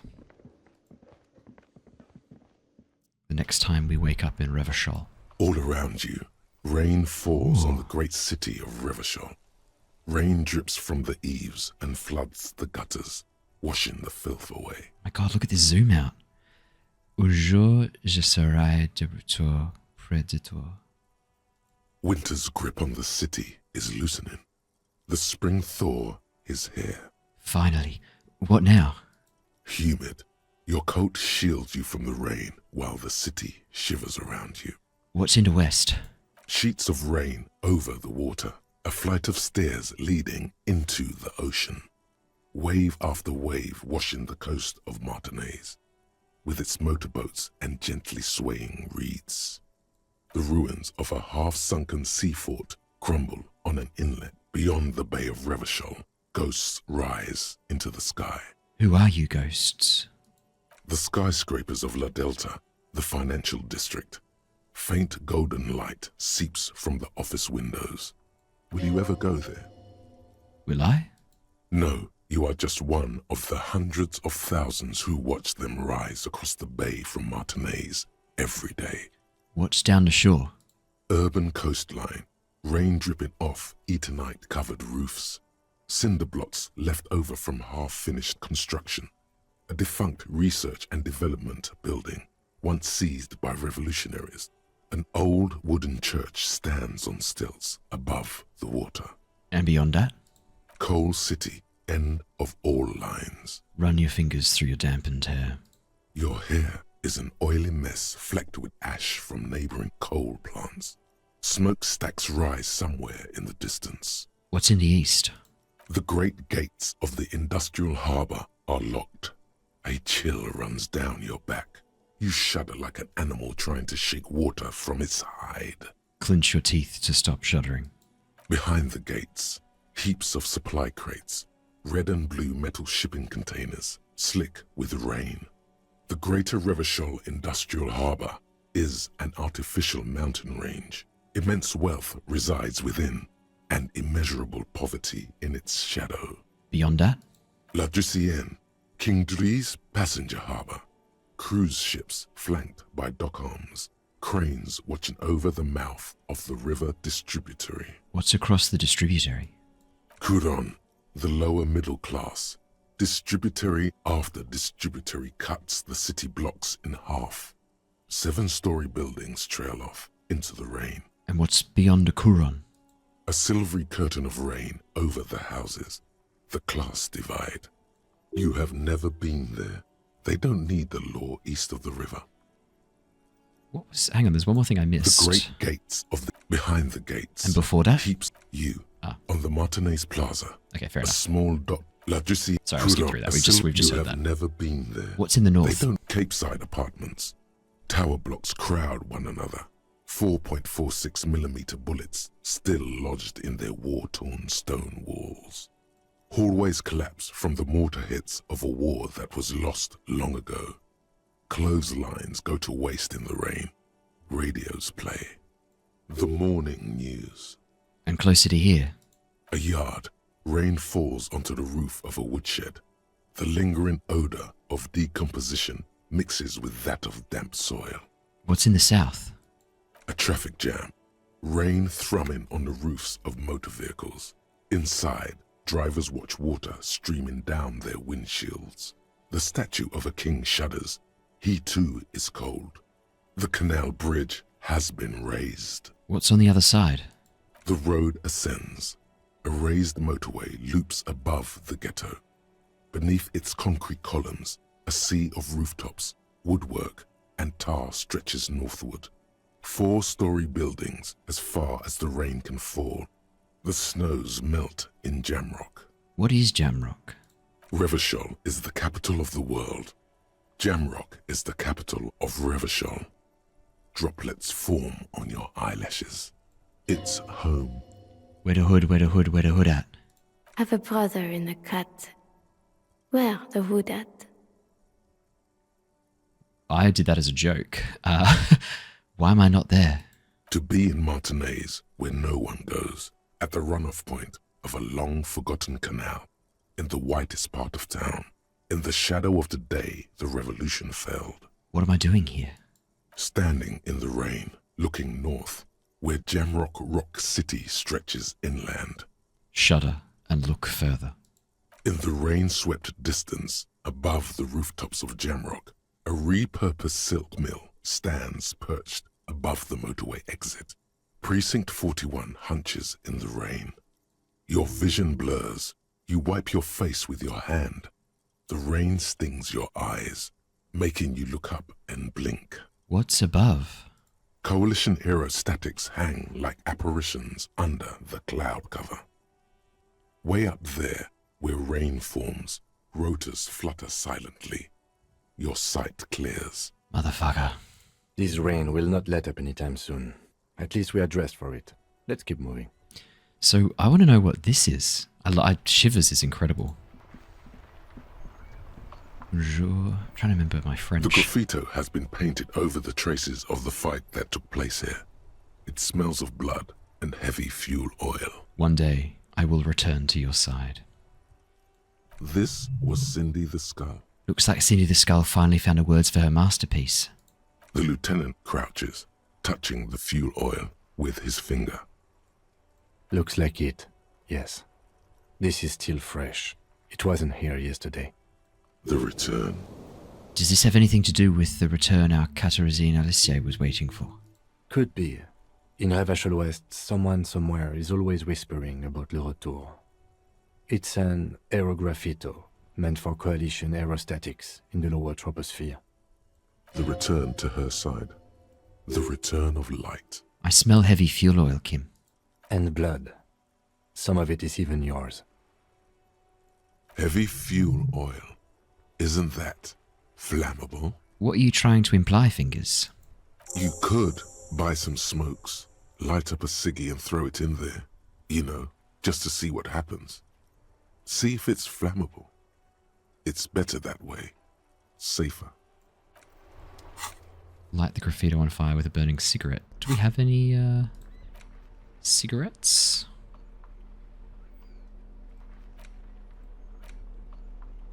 Go buy some cigarettes and light it on fire. Let's quickly talk to Gaston just in case there's anything else he can tell us. Mon Dieu, officer. It is worse than I thought. Believe me, I know all about that kind of pain. I've had hip trouble for the past week. Maybe it's time to slow down, enjoy life a bit. Anything I can do to assist you? See if he knows anything more about Renee. Teacup? Oh, no. Because of the... Okay, never mind. That's okay. Let's... Probably should re-equip another tool. Hey, let's get our Kvalsund multi-tool out again, and let's quickly radio in, see what we can learn. Inside, you see a set of steering levers, a radio microphone, a pull-out toolbox, and the soft glow of the fuel preheater gauge. Radio it is. This is Precinct 57. How may I assist you? Precinct 57, we've been attacked. I repeat, Lieutenant Kim Kitsuragi and... Something is wrong. Only static hisses through the speaker. Hello? No reply. Only the mindless drone of static crawling through the air. It's been this way for a while now. My guess is the Union is listening in on our conversations and jamming outward communications to protect themselves from Crenel. Oh no. It only happens when someone mentions the attack. The rest is unaffected. Our best bet is to carry on like nothing happened. That is, if we don't want us cut off the grid completely. Isn't that dangerous? No more dangerous than stepping between 3 armed mercenaries and 8 Union men, I hope. He glances over his shoulder. I don't like it either, but that's the way it is. The street seems safe enough to me. If anything, taking out the mercs made things calmer. For now. He flicks off the radio. Silence. You can try calling again. Just don't mention the Tribunal. And remember, they are listening in. Everything sounds okay. No drumbeat of total war yet. If anything, everything sounds too okay. That's what I was worried about. In the cabin, you see... This is Precinct 57. How may I assist you? Alice, please connect me to the 41st again. Just a moment, officer. 10-4, come in, officer. Over. Jules, I've heard that some people think of me as La Puta Madre's Pione. Do you think I'm corrupted? 10-4, sir. Well, there's been some talk, sir. Some talk? What does it even mean if there's been some talk? Do I think I'm corrupt or not? I only meant that there's been some talk in the station, that's all. But there's always some talk in the station. You know how officers in Jamrock are. But then again, some of us truly are on the take. It's unfortunate. Over. That's all for now. Roger that. 10-10, over and out. Alright, let's, so does that mean we are La Puta Madre's Pione? It's ticked off as done. Okay. Okay. Fair enough. Let's get a burning cigarette really quickly while we're this way. Oh, let's chat to Tommy. How's Tommy doing? Is he okay? My man, you're alive. Almost. Kind of. Sort of alive? Alive and limping, Tommy. No, I've been better. Man, what a day. I missed out on most of the action, but I heard it was quite the encounter. Had a strong sense of finality to it. My man, it did. So what's next? You guys heading back to Jamrock now? Talk is local union muscle were behind it all. I'd reckon the case is closed, even if it kind of turned into a shit show. It wasn't the local union muscle, by the way. Hey, that's just what I heard. Old wives' tale. So, what next? Still looking around, you know, loose threads to tie up and all. Good luck with that, my man. Ain't easy being you, but hey, you're still breathing, right? I met the lady driver on my investigation. She's called Ruby. Okay. He seems a little apprehensive. Is it wise to share information about the case like this, sire? Yeah, she's gone. The lieutenant throws you a quick glance. Sorry, Ruby's gone, man. What are you doing? I let her go. She didn't do anything. Woof. Good on her. And good on you, too, my man. That's... He looks for the words. Merciful. Downright merciful. You cops keep exercising that muscle, and people will be more willing to cooperate, you know. He's clearly relieved. All right. That's enough sharing details about the investigation for one day. Sorry, Kim. That's all for now, Tommy. Bye. Tommy's a good guy. Yeah, I don't know. I just wanted to put Tommy's mind at ease. He's a good guy. Now, we need some cigarettes. Oh! The yellow roses in the window. Those aren't the flowers that were left for Classio. Oh, have we got any things to return? The tear machine your bottles clunk. There you go. 10 cents. Let's get some cigarettes. A colourful display of cigarettes and alcohol bottles lined the shop wall, inviting you closer. Again, I'm obliged to inform you that both alcohol and cigarettes damage your health. I'd like some Astra cigarettes, please. Here you go, mister. Thank you. Oh, hey, thoughts. I think we can probably forget the Fairweather T500. I doubt we need that anymore. Coldham and Madakwa. I do like Actual Art Degree. I love Caustic Echo. We definitely need volumetric shit compressor. Jamais vu. Pretty useful. 15th Indo Tribe's been pretty useful as well. I definitely still want the +2 empathy and +2 esprit de corps. So, were there any... And I definitely want cleaning out the rooms. That's an incredible ability. Were there any other... Oh, it was Wasteland of Reality I thought was pretty good. Because that's basically making us sober. It's been brought to your attention that you're an alcoholic. And that it's a sickness. And it's killing you. You're crawling on your knees through life. Your booze-filled belly dragging on the ground. Your brain now fuzzy, now in overdrive. Your hair sticking together with today's cold sweat and yesterday's vomit. Perhaps they're right. Anything is better than this. Even bone-dry reality. Maybe you can quit. I reckon it probably is worth picking up Wasteland of Reality. Otherwise, Hardcore Aesthetic seemed pretty funny as well. One more door? Yeah, let's pick it. 20 hours research, though. Yeah, let's get it. Why not? Okay, we've got our cigarettes. Let's head on out, hey? Do I have to equip them? Is it a tool? Items interact. Items? Oh, yeah. Got our Cursed Ilmarian die. Where's the... Ah, there they are. Yeah, they are a tool. Okay. We'll put them...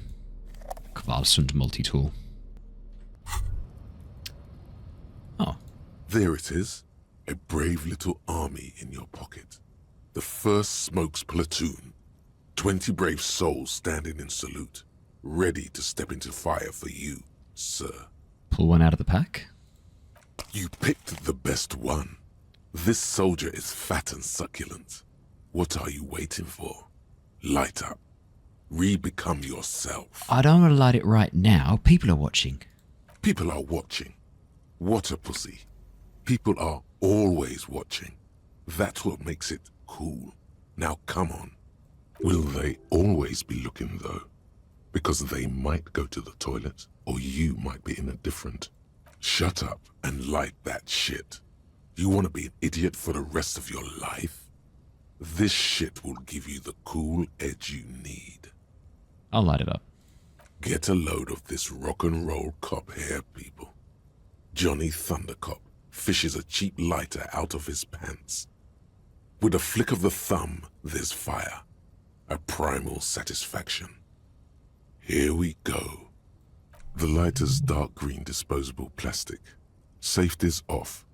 In your case, the safety is always off. What are the repercussions if I do this?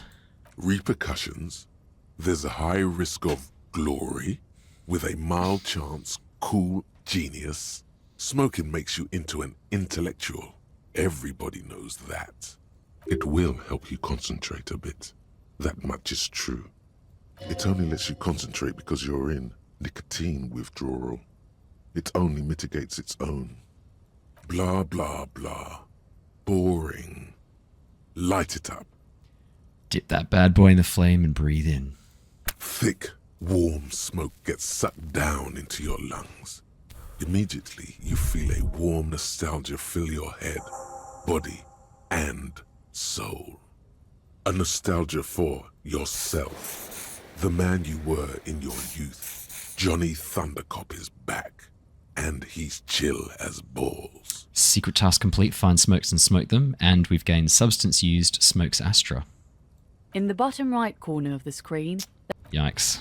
So that's given us a +1 to all of our scores, but damaged our health at the same time. Let's see if this cigarette can then let us light up the motor oil. The graffito has been painted over the traces of the fight that took place here. It smells of blood and heavy fuel oil. This was Cindy the Scar. Step back, Lieutenant, and I'll set the graffito on fire with a lit cigarette. The fuel oil catches fire immediately with an ominous hiss. A bright orange flash across the surface of the letters. Black smoke rises from the burning message. What if the words are not directed at the people of Martinez, or even the coalition aerostatics above the city? They're meant for something above even those. Disco Elysium. The lieutenant has taken a small step back. He looks at your face illuminated by the flames and nods silently. Then the fire falters. The flames warmed him too. Not at all in a bad way. Let's go to that island. Slowly, the flames subside, the fuel burning out. The air still smells of mazout and springtime. There we go. Let's talk to Plaisance really quickly. I think I can heal myself by kicking this. The dented yellow mailbox greets you with its graffito and bullet holes in the front. Fuck you, mail delivery box.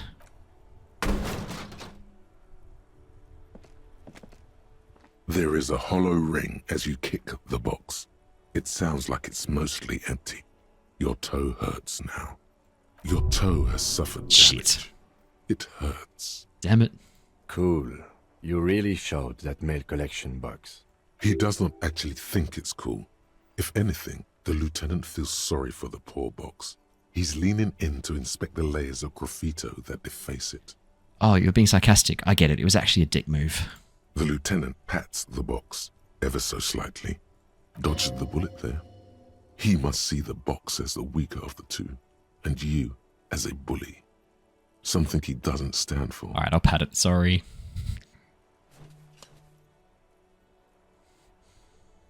The mail collection box has no faith in your psychopathic manipulation. Oh man, I thought maybe it might heal me because when I pat it, I got morale back. We'll quickly have some health. Let's tell Plaisance the situation. Oh my god! Things have gotten out of hand! I thought the psychic stuff was bad, but the crime! It's even worse!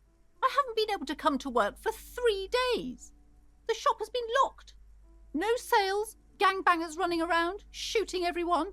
I know I shouldn't have bought a shop in this ghetto. I'm the one who got shot here, ma'am. Oh my god!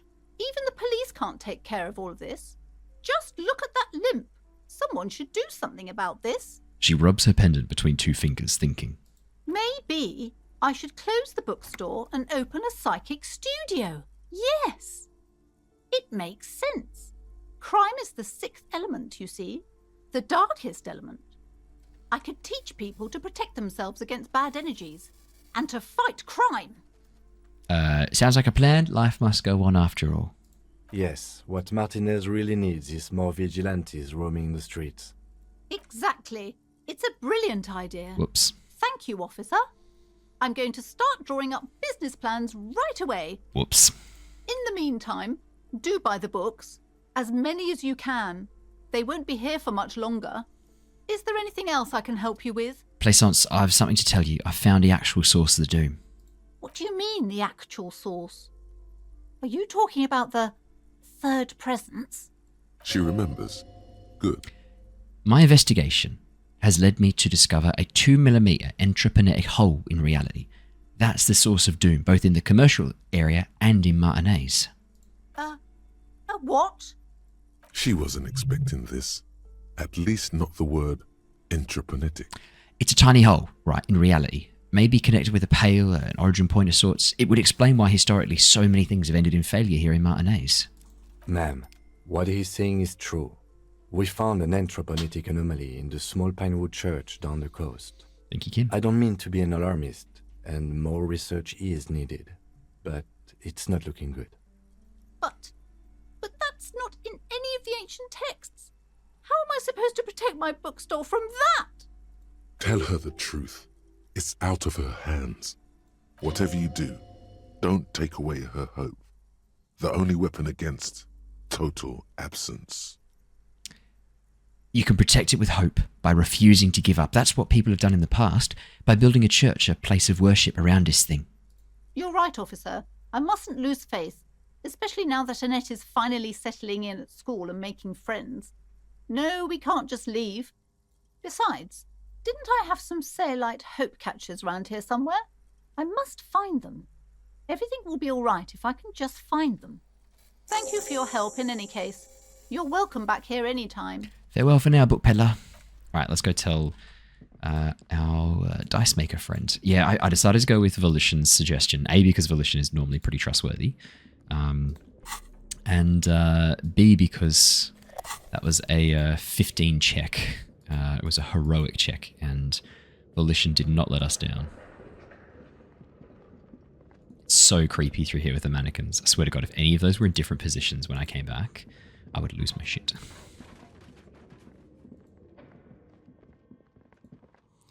Right, let's chat to... Oh, it's you again.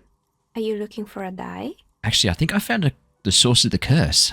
You mean the curse that I'm spared of because I live outside its immediate reach? It's actually a bit more complicated than I first thought it would be. I'm listening. I'm just going to say it. There's a 2mm hole in reality located in a church on the other side of the canal. I think it may be related to excuse me, to Pale. Excuse me? A 2mm hole in reality? This can't be true. I'm afraid it is, ma'am. Sona Lukanen-Kilde, the former lead programmer of Fortress Accident, made the discovery. Technically, we kind of did. Sona is involved in this? She appears to take this in while. The chatter from her headphones continues unabated. So it's even worse than I thought. It's not just the commercial area that's cursed, it's the entire world. She looks outside the window where daylight has filled the yard. What? No, I wouldn't... Well, we know the whole world's doomed. I'm going to say nothing. I guess the least I can do is check up on Sona, see how she's doing. In any case, thank you for stopping by. It's good to have an answer, even if I can't claim to understand it fully. Alright, let's leave. I should try and find Cindy the Skull and thank her for her message. Because it's a pretty cool masterpiece. Alright, let's make our way over to the church. We can ditch that flashlight now. Get our Kvalsund multi-tool back out. And let's make our way over to the church. Were there any other small tasks we needed to tick off? Find the Insulindian Phasmid, but we can't report to Lena. Can't ask the Batonk player about the Maybells. Yeah. Oh, we know the boardwalk has no traces now. Okay, cool. Well, that's good. At least we knocked that one out. Even though we couldn't really figure it out. Okay. Let's do some fast travel from here. Alrighty. Fisherman Shacks. And then actually, to be honest, this is probably a good place to wrap up for today. Because we've got a few tasks to complete. I think this is a good place to wrap up for today. So thank you so much for joining me, everybody. Stay safe, stay well, and I will see you all in the next episode. But until then, see you next time. Goodbye.